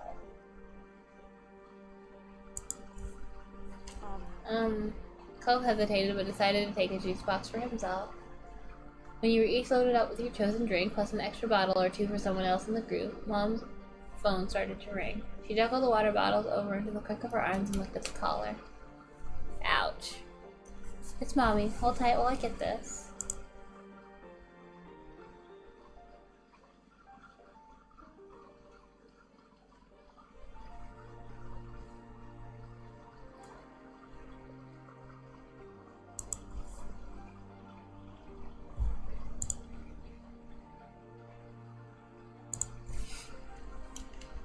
How are you?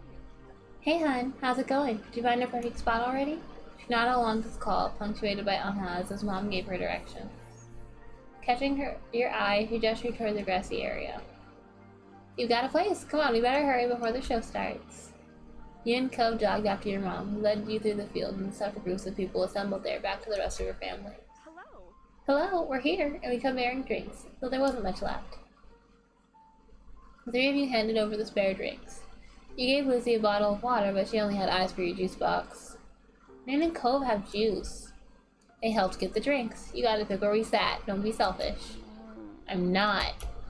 Good, then you're going to thank us for bringing you your very own water bottle. Thanks. Once everyone had been equipped with the beverage for the big event, you sat on the grass near your family and waited for the magic to begin. Most people in the park had taken a seat now, with a few stragglers silhouetted at the tables in the distance. A few rambunctious kids were still dashing about, but their number was steadily decreasing as their parents called them over and restored order. Someone bearing a cardboard box waved between the groups, pausing every so often. You nudged Lizzie and pointed.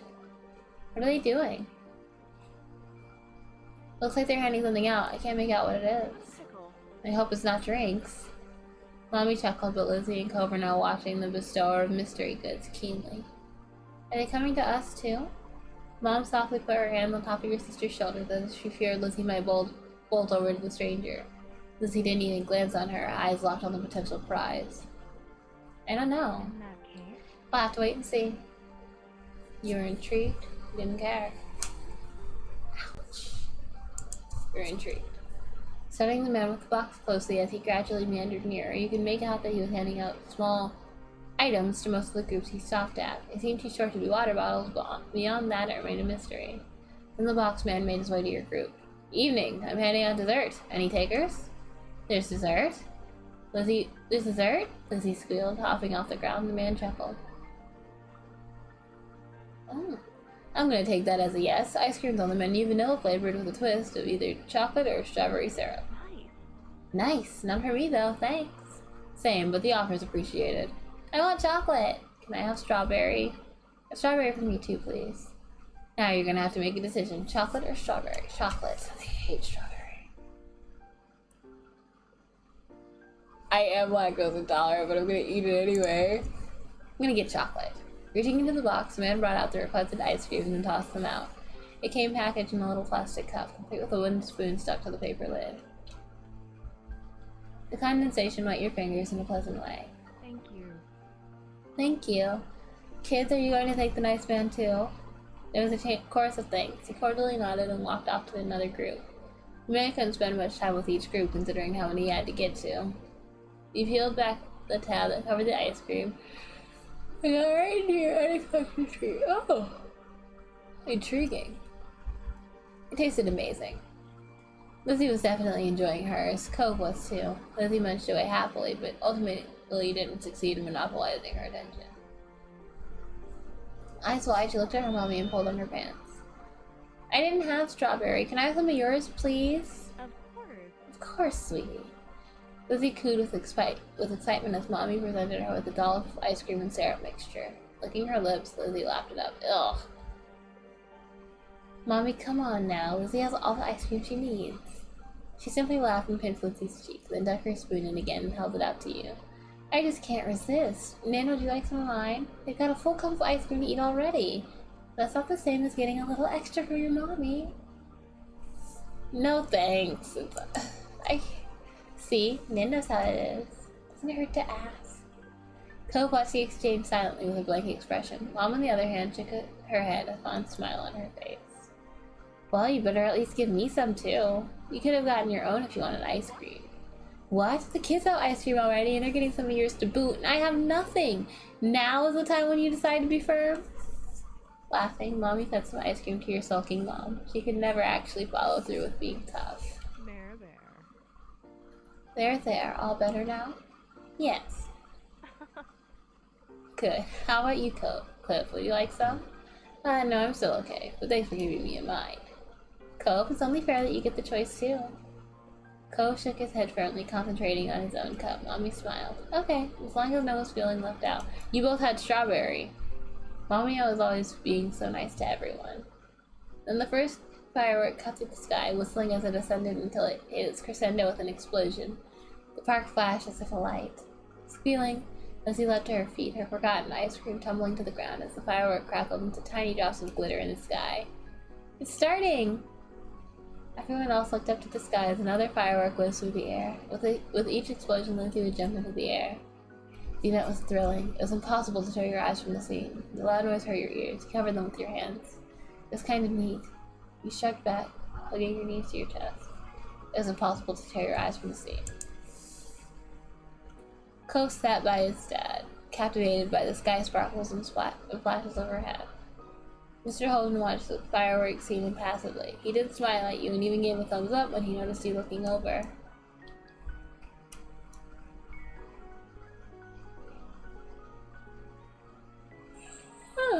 Mommy hopped to her feet, pulling Mom with her, pushing her to join Lizzie, jumping up in tandem with every crack of a firework. Mommy then bent down to offer you a hand up too. You decided to quietly watch from the ground. You got up to join your family, beckoning for Cove to join. Cove ignored your invite, choosing to stay outside your circle. You brushed his rebuff off easily, washed away by the way your mom's face was lit up, literally and metaphorically, as you approached. Before you shrieked and leapt along with the sparkles in the sky, not trying to contain your joy at experiencing the sights together.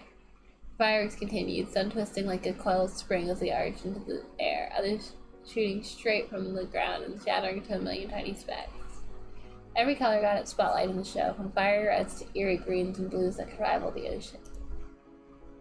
You eventually noticed that at some point, Mr. Holden had let Cove perch atop his shoulders, or more likely, Cove had to be persuaded to give it a try. Still, Cove's face was covered with a wide smile that matched his father's own.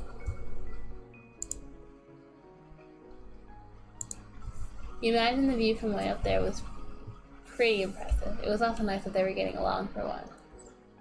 The show built up to a grand finale that boomed over the park and filled every inch of the sky, the twinkling lights representing the full spectrum of the rainbow.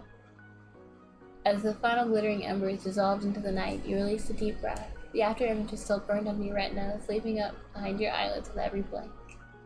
Within a minute, the image had been lost, but it was burned deeper still in your mind. You'd been so focused on the show that your foot had gone numb beneath you, and it was only when you attempted to stand that you felt the tingling sensation of blood rushing back to your toes. Cove was on the ground again. You locked eyes momentarily, then you turned back to your family.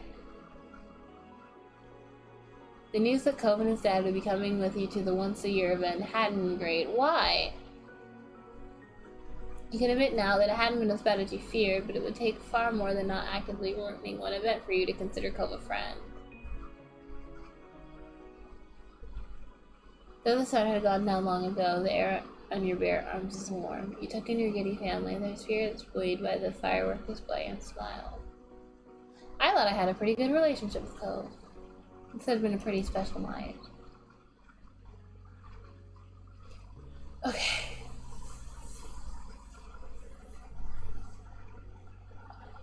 I can try to do the other two DLC.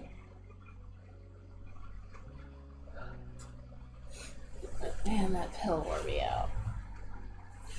Oh no. I dropped my keyboard.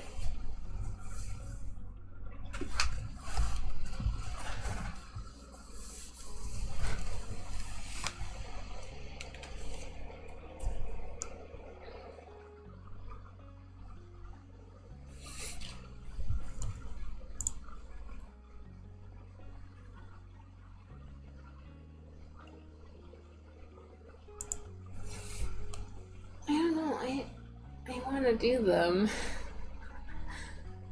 Oh, but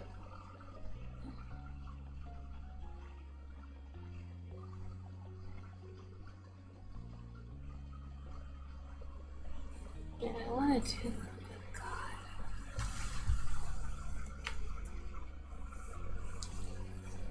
All right. I can do this. I can do them. I think. Run away. After a couple hours at the playground by yourself, it had gotten firmly into afternoon.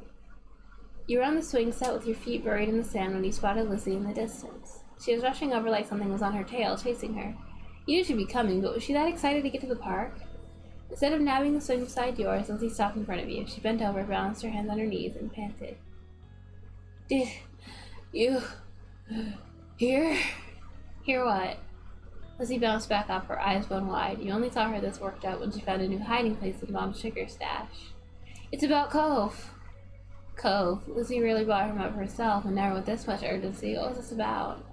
You listened, confused, as Lizzie explained. I just came out when I saw lots of people gathered around, in the middle of the street.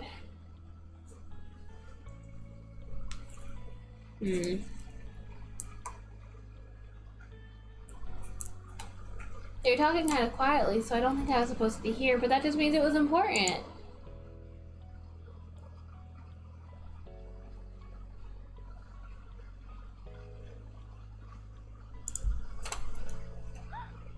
So I snuck up and I heard everything. She paused dramatically. Clearly she wanted you to say something. So, what'd you hear? Tell me. I don't really care. He just looked back at her. Lizzie frowned at your lack of response, but she continued anyway. Cove is missing. He left a piece of paper for Mr. Holden telling him he was going away and would be gone for a long time, and no one's seen him since. Now they're searching the whole neighborhood. The grown-ups were even saying if they don't find Cove soon, they'll call the police. The police? You'd seen police officers around town every now and then, but you never talked to one before, much less dealt with them. It was an intimidating thought. Is Cove going to be arrested for running away? You watched as your sister began to pace in front of you. Arrested for running away. I know Mom said Cove was sad about moving here, but running away from home is crazy. Where else is he gonna go anyway? I don't know. I want to find him. I hope someone finds him soon. Yeah, I go to tons of places. You didn't answer her. Let's find him. Lizzie scrunched her face up, thinking deeply for a moment. Then she nodded and planted her hands on her hips to turn them. I'm gonna look too. You are? We can play at the park any day, and the more people there are looking, the quicker someone will find him. Maybe I'll be the one who does. I'm the best at hide and seek after all. It seemed like Lizzie wanted to look not only because she was concerned about Cove, but also because it was the most interesting thing to happen this week. Wish me luck. Wish me luck. Before you could say anything, she ran off in the opposite direction from where she'd come from. You were left in the dust in a matter of moments. How's your sister for you? Lizzie's appearance in this crisis faded to the back of your mind just as quickly. Cove. He told his dad he was leaving to go somewhere by himself. It was surprising news at first, but that sounded like something he'd do when you considered it again. Unfortunately, you had no idea where he could have gone. You thought hard. There were the hills behind your house. He'd gone there the first time you met, but someone would have checked there already. They wouldn't need the police for that. Cove must be far away or hiding somewhere if the whole neighborhood was looking for him. You swung back and forth, your lips pursed in contemplation. If I were Cove, where would I go? Lizzie had said Cove was crazy for running away from home, but he never considered Sunset Bird his home, did he? His real home was somewhere else. There's only one place that came to mind that might be important enough for Cove to go off like this. It was a good idea, except how was he going to get there? Could he take a bus? Was he going to walk the whole way? He didn't know what direction he needed to take. But wait, there's only one way he could go. Going down the street just led to the beach. That wouldn't be right. Going to either side would mean he'd get stuck by buildings and fences and big slopes like the one behind your house. That left going up the street. You knew that road. It led to the main part of town and kept going all the way to the city limits. Cove didn't know the area well. You didn't think he'd want to go off that road into some random other street, which meant if someone followed this path, they might find someone along it. They might find him along it. The grown-ups seemed to all be looking in the neighborhood, so I'm gonna find him by myself. He clearly doesn't want to be around adults. You were worried about Cove and didn't have to bother anyone. Plus, you might be wrong. It was your idea, so you should be the one to check there. You have to see where you'd abandoned your flip-flops and slipped them on. They slapped against the sand as you left the playground. You went right up along the main street, keeping an eye out for Cove. No one else had the same idea as you, it seemed, because you were completely alone there. You passed through your whole neighborhood and the next one over, and the next. Your worry festered like a wound the longer you searched for your friend. So far had Cove gone. You kept walking. You even called out for Cove a few times, but you didn't see that familiar mop of green hair anywhere. After a while, the sun began to dip out of the sky. It would be dark soon, and there was still no sign of your neighbor. You weren't even in the residential district at this point. You had reached the central part of town. The area was at once strange and familiar. You'd been there before, of course, but never without your moms close by. They'd drive you. Your footsteps slowed. You started second-guessing your decision to go ahead by yourself. It wasn't like you knew for sure where Cove went. Cove? You shouted his name a few times, as you had done periodically this entire time, but there was nothing. Maybe he's not going this way. Was he somewhere else and someone found him already? Keep going forward. You were able to make it this far. You had to continue the search. With that in mind, you pushed yourself to walk a little faster. People said this was a really tiny town, but to you it felt absolutely gigantic. Eventually, the business part of town ended too. There was no sidewalk anymore, only a long expanse of road. You walked on the grass instead. Onward was the only option. Your journey stubbornly continued. Your feet hurt, you were tired, you were on your own, but somehow you reached the very edge of Sunset Bird. That's what the sign told you. Yikes. You lived in Sunset Road forever, and it was a very rare occasion that you'd see this sign. Most everything in your life happened inside the city limits. The endless road ahead seemed scary in a way. It paralyzed you and finally put an end to your forward momentum. You scanned your surroundings instead of dwelling on that. You deeply hoped you hadn't gone past that sign either. Ko? Previous times you called his name, there'd been no answer. You couldn't be surprised that one didn't come this time either until... Nin? A dark blob just behind one of the exit signs' legs shifted. You squinted as it continued to move. The more you stared, the more your eyes adjusted, and the more that dark blob resembled a person. Then you realized just who it was. It was Cove! He was here. You actually found him. He hesitantly got up from where he'd been sitting, as if to make sure he'd actually heard something. Then he caught sight of you, his eyes wide behind his glasses. There you are. Are you crazy? I'm so happy you're here. I've been looking everywhere for you. I knew you'd be here. You were just stunned and it left you silent. The parent, like, not parent, but like the adult in me just wants to go, are you crazy? But, I knew you'd been here. You'd be here. Ko finally blinked as you ran up to him, your feet still aching. How'd you find me? Lizzie told me you wrote in your letter that you were leaving. You've always wanted to go back home, so I thought you must have come this way. Oh. That was all he said after all of this. Maybe he didn't realize how seriously the adults were taking it. What are you gonna do now? Are you okay? We should head back now. Are you okay? Yeah. He didn't look okay. His brows were pinched and his shoulders tense. You got the feeling pointing that out when help matters. Everyone's looking for you. That caught his attention. He frowned at you. They are? Yeah, the whole neighborhood. Lizzie told me they might even call the police. You might even get arrested. What? Why? I don't know, because you tried to run away, probably. I'm not gonna be arrested. The Ko said that. He looked a little worried over the news. Come on, Ko, let's go home. No. He spoke crossly. You were thirsty and exhausted, and you weren't sure you could keep going back and forth about this. Why not? How come? Why? Can't we just go? You're stupid. I don't understand why you can't go back. How come? Your question caused him to waver, but not budge. At first, Ko was quiet. You started to think he wouldn't say anything. Then he spoke. My mom called today to check up on me and stuff. She asked what Sunset Bird was like and how I was doing. It was okay.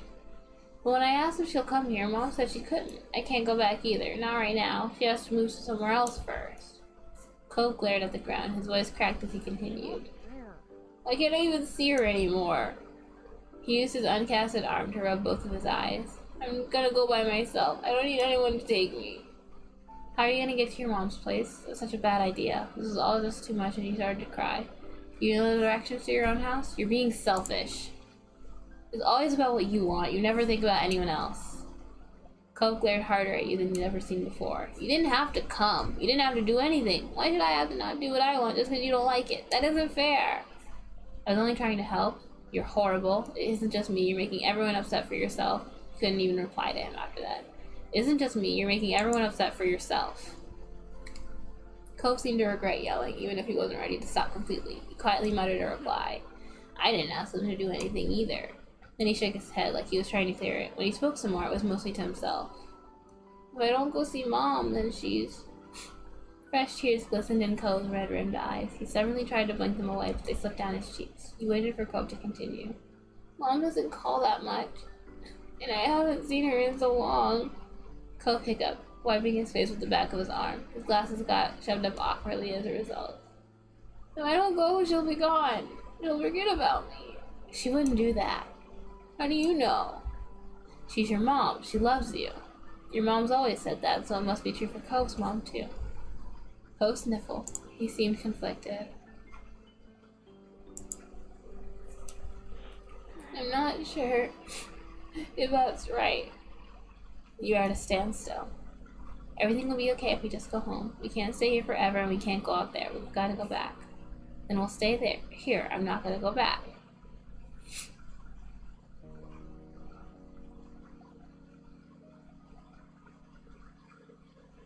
We'll stay forever. His lower lip trembled at your declaration. Are you sure? You don't have to. You can still go home without me. You didn't leave a letter or anything. I'm sure. Thanks. You're pretty nice. You weren't sure how to react to that. You guessed it was okay that you were getting along right now. And that was that from him. Both of you shuffled toward the sign. He sat near it again, and you followed, crossing your legs under yourself. He zipped open his backpack and offered you a snack, which you took. You hadn't had dinner, so you were hungry. There was a sense of camaraderie in the silence as you ate. Do you think they called the police after all? Everyone must still be looking for Cove, and you too now. No, probably not. He didn't sound confident, though. He still hoped he was right. You didn't want to go to jail. You weren't sure how much time passed. All you knew was that one moment you were letting your eyelids droop while huddling near Cove under the sign, and the next you were snapped back to attention by the blaring beep of a horn. Cove froze. You whipped around to see a car approaching you. It was difficult to make out who it was. The headlights were so blinding. Instead of continuing down the road, the car slowed near where you sat. The window rolled down, revealing the face behind the wheel. It was very familiar. "Mom!" She shouted back, not just because there was some distance between you and her. "What are you kids doing out here? I've been looking everywhere for you." "I'm sorry, Mom." She stopped looking at you and stood staring hard straight ahead. Both her hands were gripping the wheel. Guilt ate you up from the inside. "I needed to do this. Get in. Let's get you two home." That, at least, made her showing up worth it. Your feet were aching like crazy from after all the walking you've done today. You yanked open the side door, slipped into the back seat, and then clambered over so that Cove had enough room to climb into. He followed in wordlessly, tucking his backpack near his feet. Your mom looked at you and Cove from the rearview window. "The two of us had us extremely worried. That wasn't a good thing to do, not at all." Shameful, you both nodded as one. Sorry. "Sorry, Miss Odeon." "Sorry, Mom." She softened immediately. Not enough to actually let it go, though. Enough to apologize to everyone else, too. With that, Mom started the car up again, and you were off. For the rest of the car ride, no one said anything. We thought all of you were pretty tired. In fact, you must have dozed off at some point because you woke up to the sound of the engine stopping. You yawned and got out of the car. Cove came out after, putting his backpack on again. Mom locked the car door and motioned you two towards the house. She opened the front door and let you go in first. Mommy appeared quickly. She must have been waiting nearby. There was a phone in her hand. It worried you, thinking about who she might have been talking to. The tight line of her shoulders relaxed when she saw you and Cove. "Oh, thank goodness. You found both of them."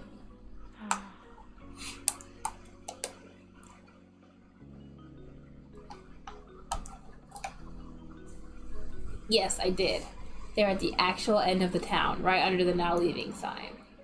"What are you two doing there this time of night? Do you have any idea how far that is? How unsafe?" You peeked at Cove. He still looked exhausted. His cheeks were puffy and there were giant tear tracks stuck to his cheeks. "I wanted to see my mom. Nin came to get me." Your own mom shared a look. You weren't sure what it meant, but they always did that. You wondered if they could read each other's minds. Since they were communicating telepathically, you still glanced around the house. Lizzie wasn't anywhere in sight.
Could you be outside somewhere, searching for Cove still? Where's Lizzie? Your sister's in her room, fast asleep, the same way you should have been. She came back earlier. She'd been looking for Cove after accidentally finding out he was missing. She tried to pretend otherwise, but she was worried. Said she checked in all the hiding spaces she could think of, but she couldn't find Cove. You and Cove exchanged remorseful glances at that. Mommy noticed the discomfort. You two must be sleepy. You can sit down wherever you'd like. Mommy smiled warmly and motioned to the living room. Cove looked up at her and lumbered over, followed closely behind. The living room wasn't far, separated from a wall, but by a wall, so you heard your mom's voice talking softly. He wanted to go see his mother. Poor thing. That explains it at least. Still, I'm not sure if it excuses it. It was so dangerous to go off into town like that. He's having a hard time right now. You can't expect a child to handle it maturely.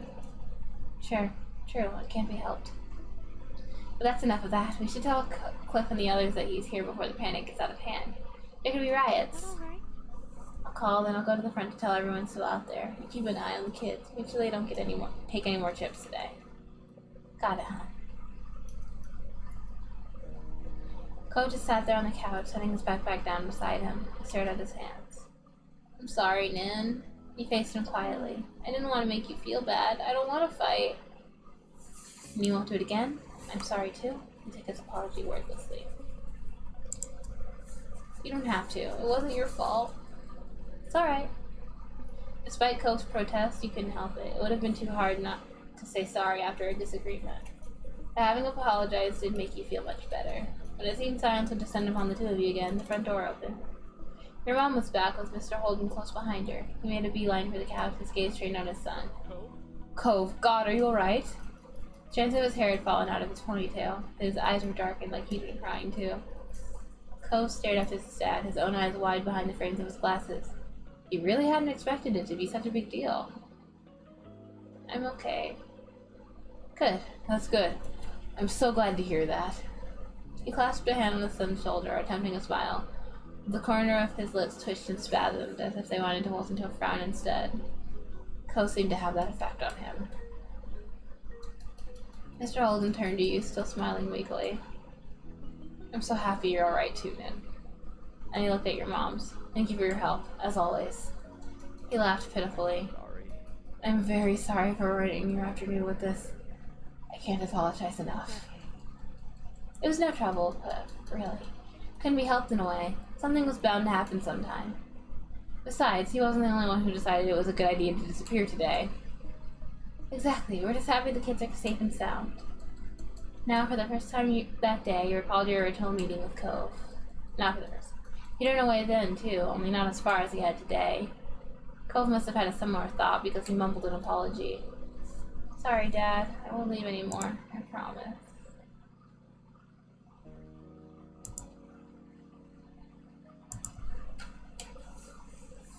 Some life seemed to return to Mr. Holden thanks to his promise. This time around, his smile was more genuine. I'm so glad. That's a relief to hear. Next time if you feel like running off, come to me first, okay? You can talk about it. I'm here for you. Cove nodded. His dad reached out and messed his hair playfully. Though he made a face, Cove didn't try to dodge the hand as he usually did. Let's go home, bud. I bet you're as tired as I am. Mr. Holden took over carrying Cove's backpack, still clasping a free hand on his son's shoulder when he stood up from the couch. The five of you walked over to the front door so you could see them off. Mr. Holden thanked your moms profusely at least 3 more times before you walked out the door. Cove was made to follow. But he stopped and turned to you before stepping into the threshold. Thanks, Nin. You're welcome. A tiny smile flitted across his lips, there and then gone. With that, Cove left. Mommy closed the door behind them. You were practically dead on your feet at that point. Your fatigue must have been obvious because your mom sent you straight to bed with no more discussion on what happened that day. Once your head hit the pillow, your eyes closed on their own. Your eyelids were so heavy that you couldn't open them again until the next morning. You woke up at much more ease than you had felt when you were last conscious. It was almost like it was a dream. But it definitely wasn't. Your mom's faces when you saw them assured you of that. After breakfast, you were sat down and your family went over yesterday's events in full. They were none too pleased that you went out to find Cove on your own. As punishment, your mom took away your TV privileges for the next few days. Lizzie was annoyed that she couldn't watch her shows with you around, but she adjusted. Whenever you expressed disappointment, your mom reminded you they weren't punishing you for no reason. It was dangerous to go out on your own so late without telling anyone. You could have gotten hurt, or worse. As upset as you were, you understood. Mr. Holden talked to Cove about what happened too. You didn't know what was said exactly, but Mr. Holden forgave Cove immediately. He didn't do anything to punish Cove for running away. He blamed no one but himself for Cove's desire to leave home. He caught your moms discussing it once in hushed tones, frowning at each other. It was pretty serious. You were worried. There was a word you hadn't. There was a word used you hadn't heard before, self-flagellation. But there wasn't anything they could do to change Mr. Holden's mind. Your neighbors stopped you and Co often for the next week or so to express their concerns and disapproval of the event. It's not your business. Still, as they always did, days continued to pass, so did talk about Cove running away. Things eventually returned to normal, as they had to. Summer kept going, and you kept having experiences you shared with Cove. Oh, I'm exhausted, but one left.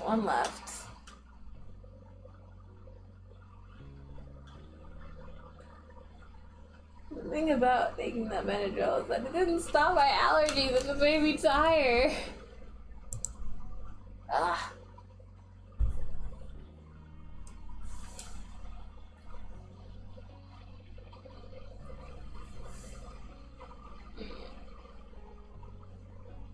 Checking things.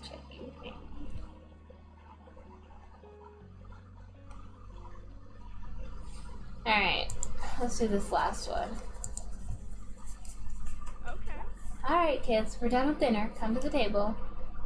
Your stomach grumbled right on time, as if it had heard your mom's words. You halted your game and looked over. Mom was almost done setting the table. She was walking around the mahogany wood in the process of putting down cutlery. Mommy was still in the kitchen, humming under her breath as she turned off the stove and put empty pots in the sink to wash. From beside you, Lizzie stirred, crossing her legs and standing up. She stretched her arms above her head. Finally, I'm ready to eat. Then she cast a sly glance in your direction. You recognized that look. Last one to the table is a rotten egg. I haven't. But it was too late. Lizzie had already bolted towards the kitchen. She tried to catch up to her. You stayed sitting. You yelled out to her. You threw a cushion at her.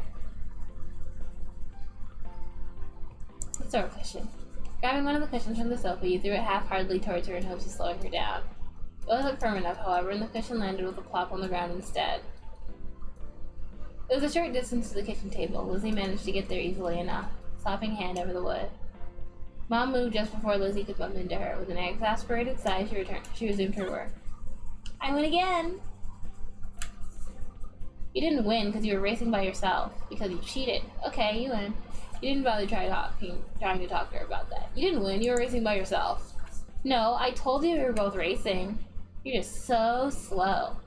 I wasn't racing and you know it. That sounds like something a rotten egg would say. Lizzie grinned, her hands on her hips, and looked over your shoulder. Cove, you can be tiebreaker. Was that a real race that I totally won?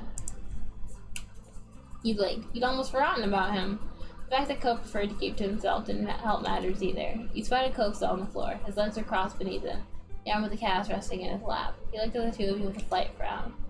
It felt sort of strange to see him still here so late. Tonight, Cove had come to your house for a sleepover. Your mom and his dad had planned it a few days ago. You weren't surprised you'd overheard your mom discussing it before. You hadn't expected it when your mom told you, but you didn't mind Cove sleeping over. The idea made you uncomfortable. He was going to sleep in your room. You hadn't expected it when your mom told you, but you don't mind him staying over. But it's just for one night. Even if he's not really your friend, he isn't the worst person in the world. Why isn't he my friend? Cove pursed his lips at Lizzie's question, but he didn't respond. Maybe he was planning on ignoring her, not that Lizzie would make it easy. This wasn't the first time she'd asked him to be referee for one of her sudden races. Well, did I win or what? Cove still didn't respond. He turned away, refusing to weigh in. Lizzie glowered, but it had no effect. She crossed her arms and turned back to you. There you go. I won. He didn't say anything. So that means it should be up to the oldest instead. You're still a rotten egg. That's enough. Nobody here is a loser or a rotten egg. You're each farm fresh. Which is a sentence I never thought I'd say. Now listen to Mom and come sit at the table for dinner. All three of you. You and Lizzie obeyed, sitting across from each other on the edge of the table. Lizzie blew a raspberry at you and Mom turned her back. Your parents brought the last of the food, then they took seats further down the table instead of sitting right next to you and Lizzie. Only Cove was left out. He had stood up from his spot on the kitchen floor, but he hadn't made a move towards the kitchen. Cove, you can sit too. Slowly, he eyed the 4 seats that were left. Next to the new sitting arrangement your parents chose, one free chair was beside you, another next to Lizzie, and the last 2 on the other side of where your moms were sitting. Sit next to me. You can sit anywhere you want to. You stayed quiet. Sit next to me. He hung his head and scuttled past you, Lizzie, and your moms. He went to the chair on the opposite end of the table and sat down. Seeing being far away is what you want. Is what he wanted. Your mom's frowned. You shrugged it off and turned back to your plate. Now that everyone was situated, Mommy began to pass out plates. Okay. Dig in, kids. I cooked a little bit of everything for dinner tonight. Be sure not to avoid all of the veggies. Yes, Mom. Each person at the table served themselves, except for one. Cove hesitated again. He fidgeted with his hands bent on top of his knees. He didn't seem very comfortable doing stuff in someone else's house. One dish seemed to have his eye, at least. That's pineapple chicken. Want to try some? Not really, sorry. By then, your mom had noted Cove still had nothing on his plate as well. Do you not like any of the food, honey? Maybe he hasn't tried Hawaiian food before. He hasn't? Wow. Please don't talk with your mouth full, Lizzie. Lizzie swallowed the bite she was eating. Then she spoke again. You should try it now. He turned to Cove dramatically. Unless you want to shrink. That's what happens if you miss a meal. Elizabeth, that's not true. You know that. Cove skirmed over all of his attention. He fidgeted with the fork between his fingers. I've had some things, just not any of this. Oh shoot, I knew I should have asked your dad what your favorite foods are. It's alright, Lonnie. Maybe I'll find a new favorite today. You weren't so sure about that. Cove didn't look like he was going to be trying the food anytime soon. You let your moms handle this? I think you'd like the pineapple chicken. It's yummy. Give me your plate. You should try something new. I think you'd like it. It's yummy. Eventually, Cove carefully spooned the rice and pineapple onto his plate, maybe because he didn't know what else to do at this point. He saw that he avoided the veggies entirely. Your mom's let him get away without not taking the vegetables. At first, Cove poked at the food. Clearly, he was apprehensive to eat something new, but he took a few exploratory bites. It's good, huh? Isn't it? You don't have to keep asking. He still speared more meat with his fork and ate it, chewing thoughtfully. It's not bad. Mommy grinned at his words, satisfied even though it wasn't exactly a glowing commendation. You know, for Cove, that's about as glowing as you can get. Lizzie wasn't as mollified. You're so weird. Don't be mean to your friend. We're not friends. Oh. Mommy floundered in the face of Cove's blunt honesty.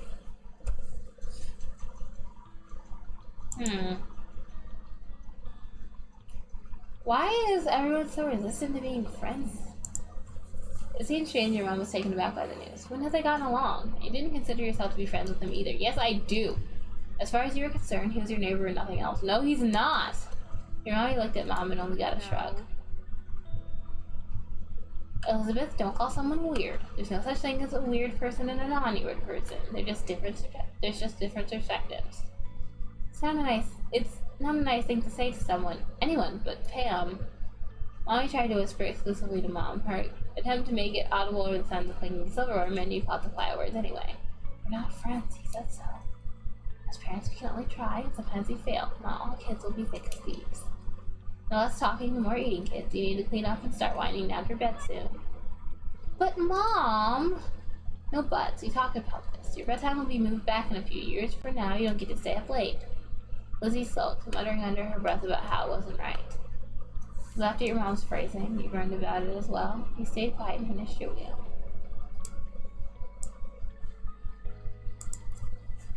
You couldn't contain your snorts. Something the matter, Ned? Mom says no buts. Lizzie scoffed and rolled her eyes, unimpressed by such crude words. Mommy snickered along with you, however. That's right, no buts allowed here. I'll have to get rid of yours. No, I need it. The two of you continued to chuckle, and Cove even cracked a smile. Children. I'm surrounded by children. The rest of dinner passed by uneventfully. Cove was silent for most of it, even when your moms attempted to include him in the conversation. All too soon, the table was cleared and the games in the living room were put away, and you were all steered to your bedrooms. Mom finished checking you in and kissed your brow just as Mommy poked her head in the room. All ready for lights off, you two? You were lying comfortably in your own bed, the blanket hiked up under your armpits. You could kick it off later if it gets too hot.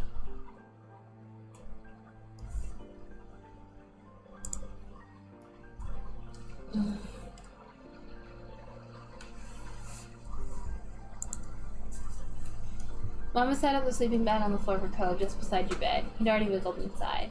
I think so. Perfect. I'll go say goodnight to Lizzie then. Mom tweaked your nose, chuckled when you squawked in annoyance, and left. Mommy took her place, sitting on the end of your bed. Sweet dreams. Sweet dreams, sweetie. She pressed a soft kiss to your forehead. He giggled as the strands of her hair fell forward and tickled you. Mommy smiled down affectionately at you, then moved her attention to Coke, who watched from his spot on the floor. Do you need anything before falling asleep, honey? What did your dad do? Sometimes he picks me up and lifts me really high and shakes his arms like he's gonna let go, but he catches me again. He keeps doing that until sometimes he does drop me on my bed, or other times he lowers me down and pretend like I'm crashing. Ko had become pretty excited when talking about the nightly ritual he and his dad shared. He seemed to understand how animated he was and bashfully quieted. But I don't want to do that here. Aw, how fun. Though I think you're right. It might not be a good idea to do tonight. Sleeping bag might not be a soft enough landing. If there's anything else, you can always ask me or Nin's other mom, but I'm the nicer one. Just don't tell her that. She laughed good-naturedly and stood up. Take care. Sleep well, Ko. Night. Leaning against the door jamb, she rested a hand on the light switch and looked to you. Good night. Sleep tight. Don't let the bedbugs bite. With a last smile, Mommy turned off the lights and stepped out, closing the bedroom door behind her. You listened to her footsteps fade as she walked down the hallway. You closed your eyes and snuggled in, prepared to drift off. You started when Ko sighed deeply. You turned your head to look in his direction. In the dark, you could only see the faint outline of a lump under the covers. Ko?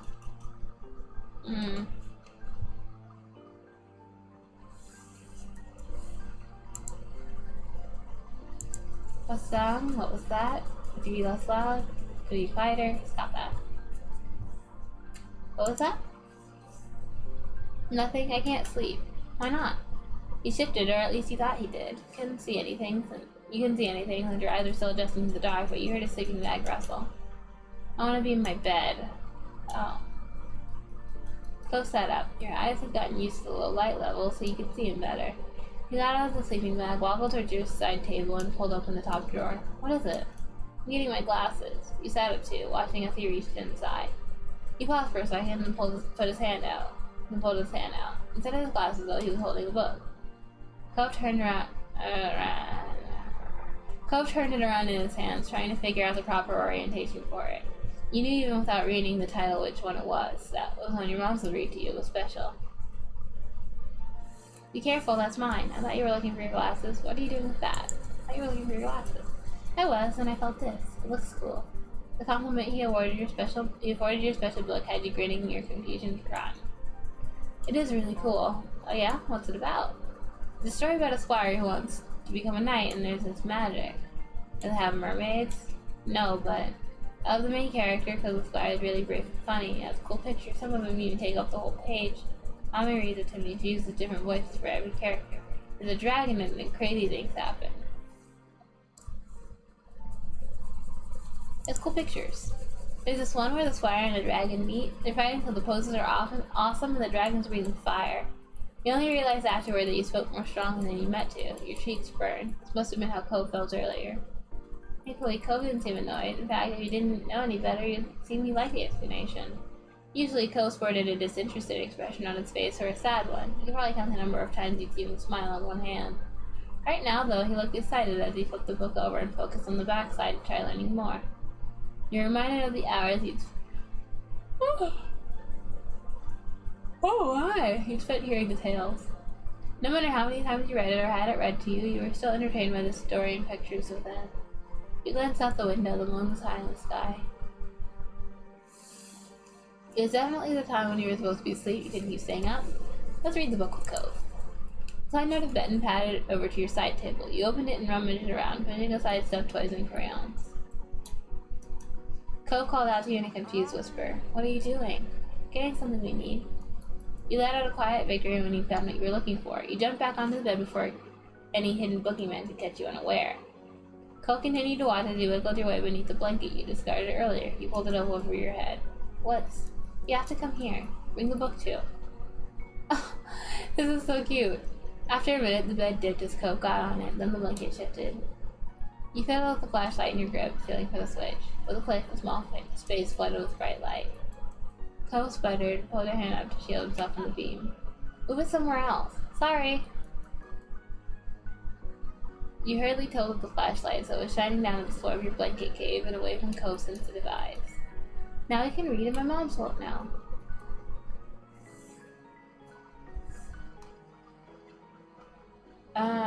I do this all the time. I don't stay out for too long because Mom and Mommy check on me sometimes. I haven't been caught yet. Do you want to try? Cove nodded. Pleased by his straightforward response, he placed the book between you and flips it open to the front page. Meanwhile, he lay down on his belly and shuffled closer, picking up the flashlight to shine on the pages. His face was illuminated with a warm glow. You mirrored his position, leaning in so you could see the books better. Your forehead nearly brushed, and you shuffled back in a comfortable distance.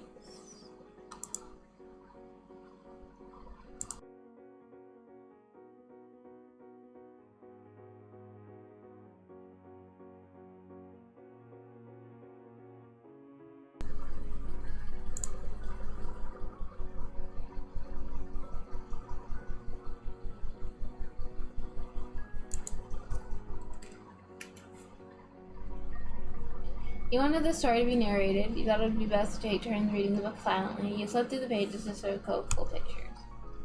That'd be best to take turns reading silently. Here. You turned the book around so it was right side up for Cove.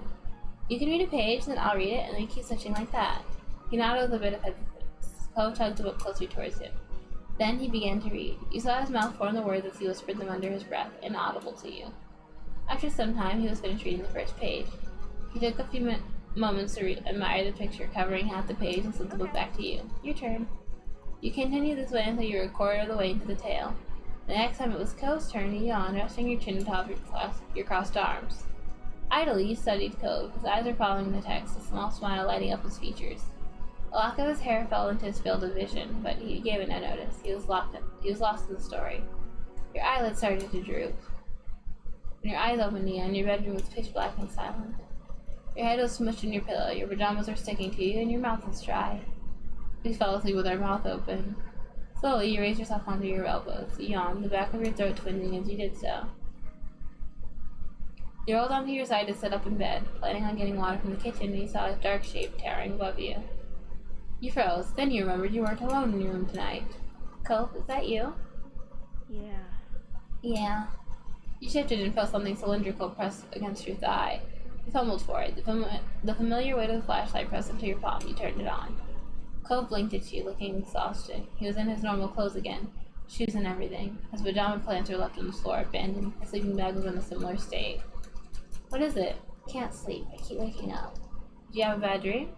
He shook his head from side to side. No, just can't sleep. It's weird here. You frowned. You helped your mom to redecorate only a few months back. I like my room. It's weird to me. I want to sleep in my bed. I'm gonna go. What? Let's check off the last of your doziness. He was going to walk outside back to his own house, this time of night, all by himself? He noted your shocked expression and looked at you with resolve. My dad will let me in, and I've gone outside this late before, and I have to go. Well, if you have to. You don't have to. I'll come with you. I should tell my moms. You don't have to. It would be bad to go out now. My moms really won't like it if you're not here when they get up. It's gonna be fine. Dad can call them in the morning, or you could tell them I went home before they got here. They won't know it was that night. Berkshire looked at you. Suppose you could do that. Your moms wouldn't be worried that way, and at this point you were sure you couldn't stop them, so you nodded. Okay. Cove was already at the door then. He turned the knob and opened it. Good night. Night. Just like that, he was gone. You were left looking wearily at the closed door. You dropped your head to the pillow, closed your eyes, and settled in best as you could. You were getting sleepy again. Your very last thought was that the sleepover had not been very successful. I don't like that. Like, obviously, everyone reserves the right to leave if they want to, but I don't like failure. Maybe it'll change if I pick a different option.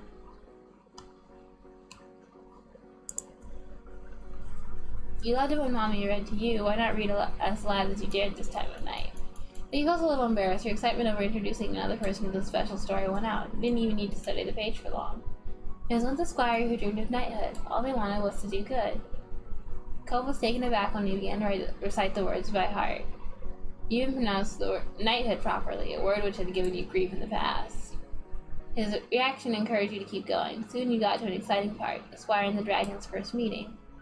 The squire walked up to the Pearson dragon, their burrowed sword in one hand and a torch in the other. Her red scales danced in the night like flickering flames. Could you see the dragon's lines? Do you need to get your glasses? No, my head hurts if I don't wear my glasses for a while. I can kind of see things alright. But I don't know any voices. That's okay, it's fun anyway. You hoped he'd agree, but Kova evidently shook his head. Looks like it was just up to you. You continued the dramatic reading, reciting the lines for all the characters. The next time you looked up on the page, your eyes landed right on Cove. His eyes were following the text, a soft smile lighting up his features. A lock of his hair fell into his field of vision, but he gave it no notice. Your eyelids started to droop. Pitch black and silent. Yeah.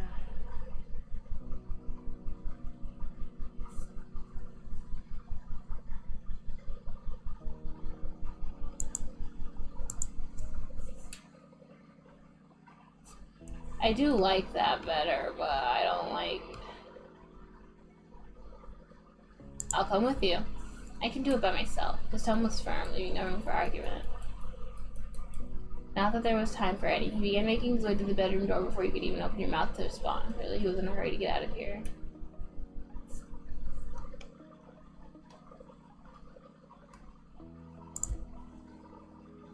No, I don't want you to. I'll just leave. My dad can call in the morning. You knew that you could just let him go, but something inside you was saying that that wouldn't be the right thing to do. It's too late for you to go outside on your own. It'd be bad. Cove grumbled quietly, but stayed put. Okay, you can tell them. I'll wait. Good. When we crept into their room, Mom was still out reading in bed, while Mommy had already fallen asleep. When Mom woke Mommy up, they were both surprised to hear that Cove wanted to leave, and the two of them followed you back to your room to see him. Sweetie. Cove, are you alright, sweetie? Is there anything I can do to help? Mommy sounded tired after having just woken up, but she smiled at Cove kindly. Cove shook his head firmly, not meeting anyone's eyes as he did so. I just want to go home. We're sorry you don't feel comfortable staying. How about you come downstairs with us and we'll call your dad to get you? Cove headed past your moms and out of the room. Mom turned to you before leaving. Alright, off to sleep, kiddo. We'll make sure Cove is taken care of. Good night again. Good night, Nan. You listened to the soft sound of their footsteps on the stairs as you huddled back down in bed, pulling your blanket up and around your shoulders. It didn't bother you that Cove had left. At least now you didn't have to worry that he would snore and keep you awake all night.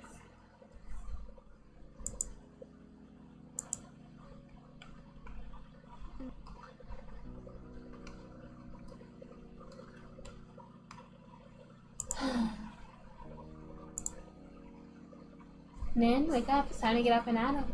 The sun was peeking through your curtains, and you opened your eyes as they adjusted to the new light. Cove's already out of bed. You blinked at her for a moment, confused, until you caught the empty sleeping bag on the ground and remembered what happened during the night. I didn't see him out here. I wonder where he's gotten off to so early. You hesitated, giving Mom a look with your mouth half open as your mind processed what to tell her. Nin, is everything alright? Cove couldn't sleep. He said my room was weird. No, I think it was right to tell my mom. I am upset.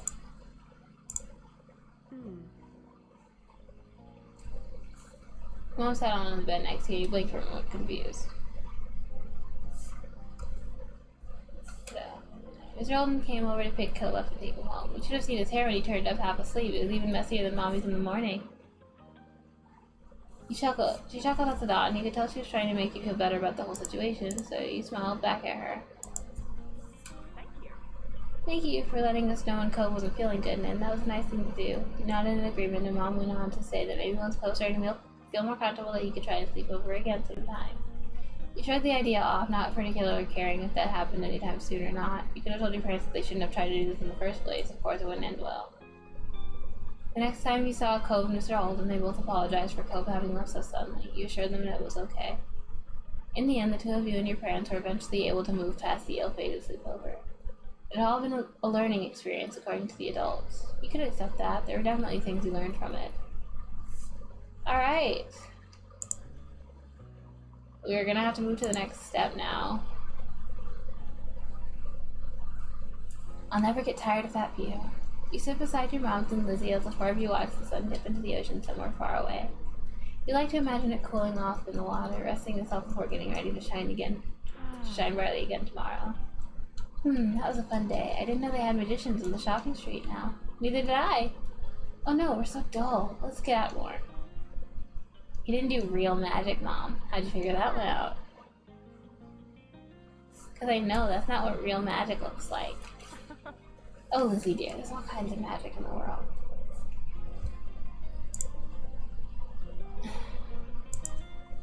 Lizzie gave Mommy a suspicious look, but didn't dispute the claim. Well, we can't sit out here all night. Time to hurry home and get cooking. Who's helping with dinner? Lizzie immediately let out a groan. Mom, summer's almost over. Protest was obvious. You could practically see school on the horizon. You certainly didn't want to spend your last bits of freedom cooking dinner. You could do that any other day.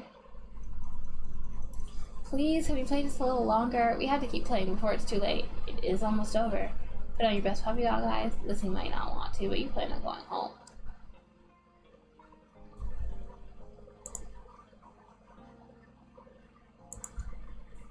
We have to keep playing before it's too late.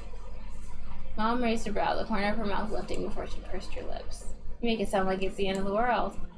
Practically is. You nodded vigorously, thankful that you had your sister on your side. Surely your joint effort would wear your mom down. Soon we'll have homework and reading to do. We can't do work now, too. Lizzie made her case and then stomped her foot on the ground. You mimicked her, feeling it would add something to the argument. Well, come on, Pam. I can help you with dinner. Mommy leaned in for a hug, and you knew that you were very close to victory. All right.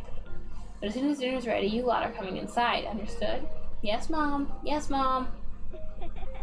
So much to do, so little time. Maybe I could get the seashell bracelet at times and trinkets, or maybe the playground, or the fireflies would probably be coming out, right? Do I get a say in this? You silently make your own plans. We can't go too far. I'm going home. Let's make our own plan. Lizzie had her own ideas of what she wanted to do, but what were you going to do? A strong gust of wind made you shiver.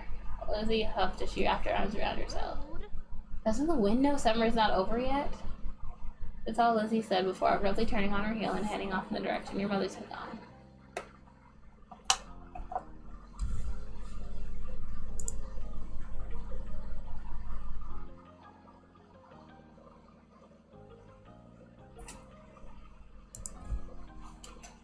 Where are you going? I'm going to my room. I have lots to plan if I want to make the most of tomorrow.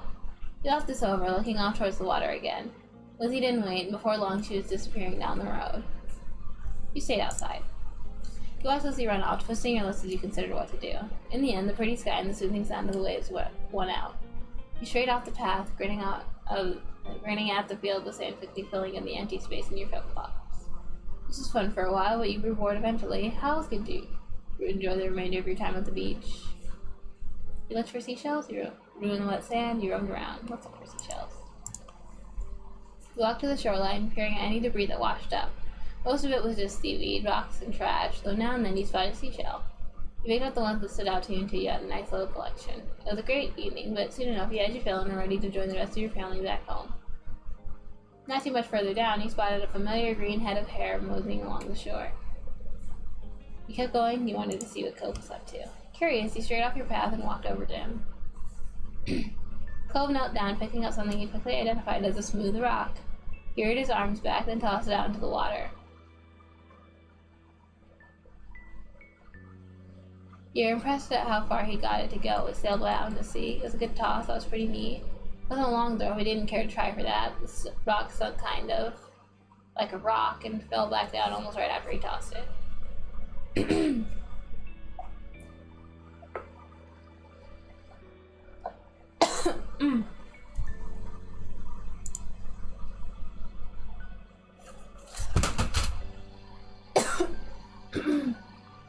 Oh no.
Hmm.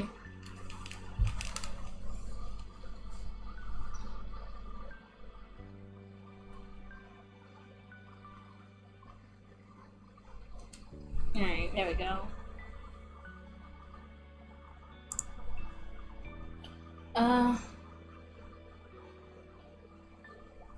That was a good toss. That's pretty neat. What are you doing? Cove jumped a little and let out a small giggle. Sorry. What are you doing out here? I asked first. Cove frowned, turning back to the waves. Not doing anything, just thinking. Cove looking down in his cast, scratching idly at the pink surface, even though you were pretty sure you could feel it. You can feel it. His brows were furrowed and there was a frown on his face. It's not fair. It's not fair. I've had to wear this cast for ages. I can't even swim. When'd you get off? How'd you get it? I was jet skiing. Really? That's not fair. Cool, your eyes widen. That's not fair. The words slipped out before you could stop him. One time you asked your mother, they just said maybe when you're older, but Cove got to do it. He raised a brow at your reaction and didn't comment on it. He then continued to explain. I crashed. He gestured to his arm as if to say, and this was the result. It's hard to believe you're allowed to jet ski. Wow. Well, I'm not. Oh. Cove let out a huff, flopping down into the sand. Can't believe summer's almost over. He sat down next to him and nodded in agreement, regardless of the subject topic change. I'm wondering if that's why his parents divorced. Really? Cove narrowed his eyes a little. Yeah, why would I lie? Whoops. Fair. Alright, back onto my original path. I was wondering what he'd say. I don't want to go to school. I mean, I would. I don't want to go to a new school.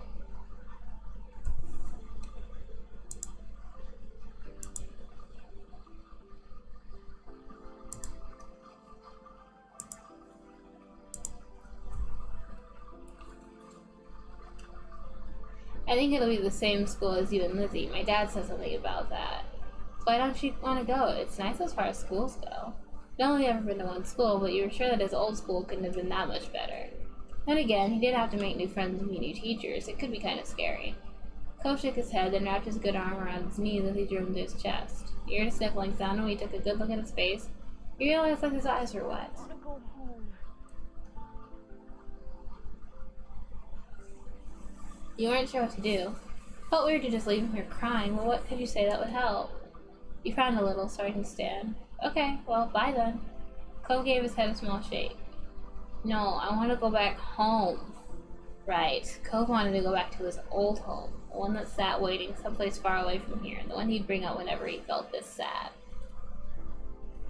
It'd been a while since he'd moved in, but he didn't seem to feel any better about being here. He settled back down into the sand, trying to consider what to do.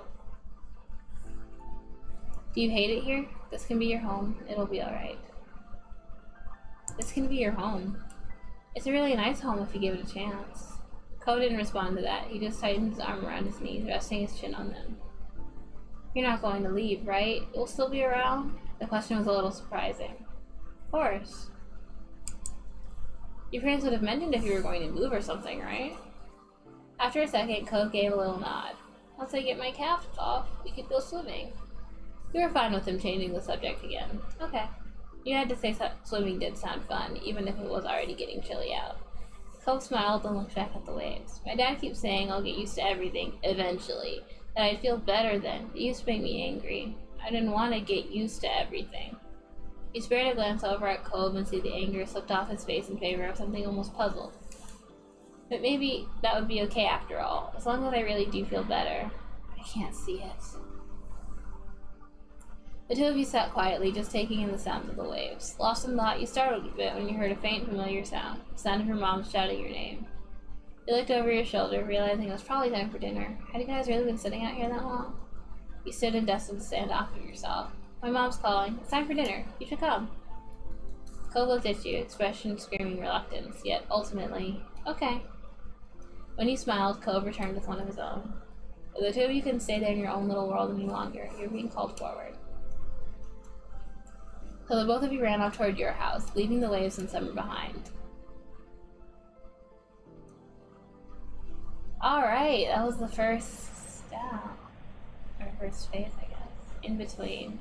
Oh, there's more? Oh, I guess I grow now.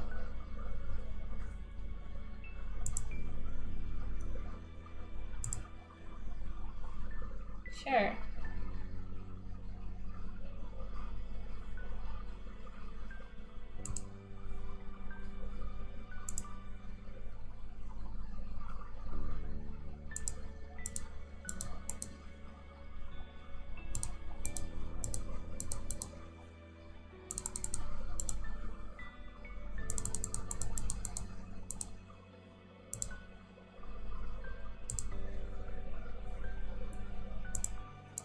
Hmm.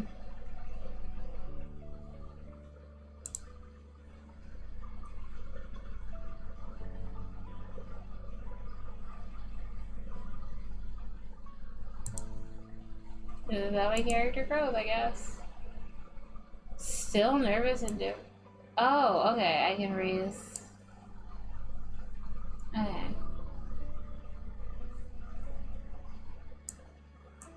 I would like to be comfortable. Direct indifference, relaxed indifference, nervous indifference. Nervous fondness. Relaxed fondness.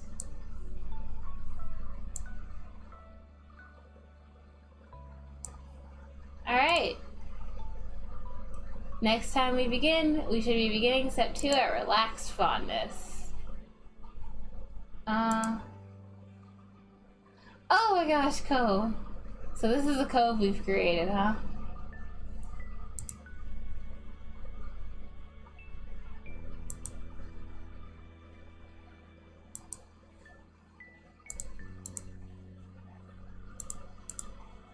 I think he should still wear red glasses. They look good with his outfit. Okay.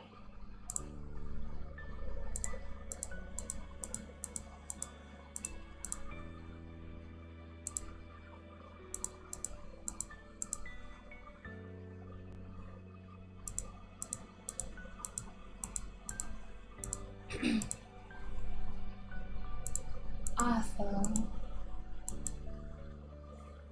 Okay, so this is the cove that, for those who don't know, this is the cove that my choices would have made. Which is very interesting to me.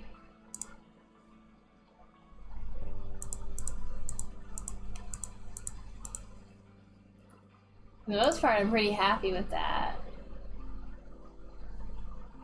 Alright.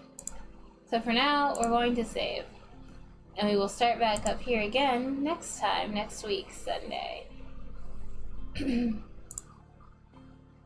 you for joining this hour live stream. You can follow me and the rest of the planetarium. Oh, hey Leo. Sorry I missed your messages. But you can follow me and the rest of the planetarium at the link down below, the Planetaria. As for anything else, I do the art for pretty much everything else except for the games art. So follow me at planet_Nino. Thank you very much for joining and have a great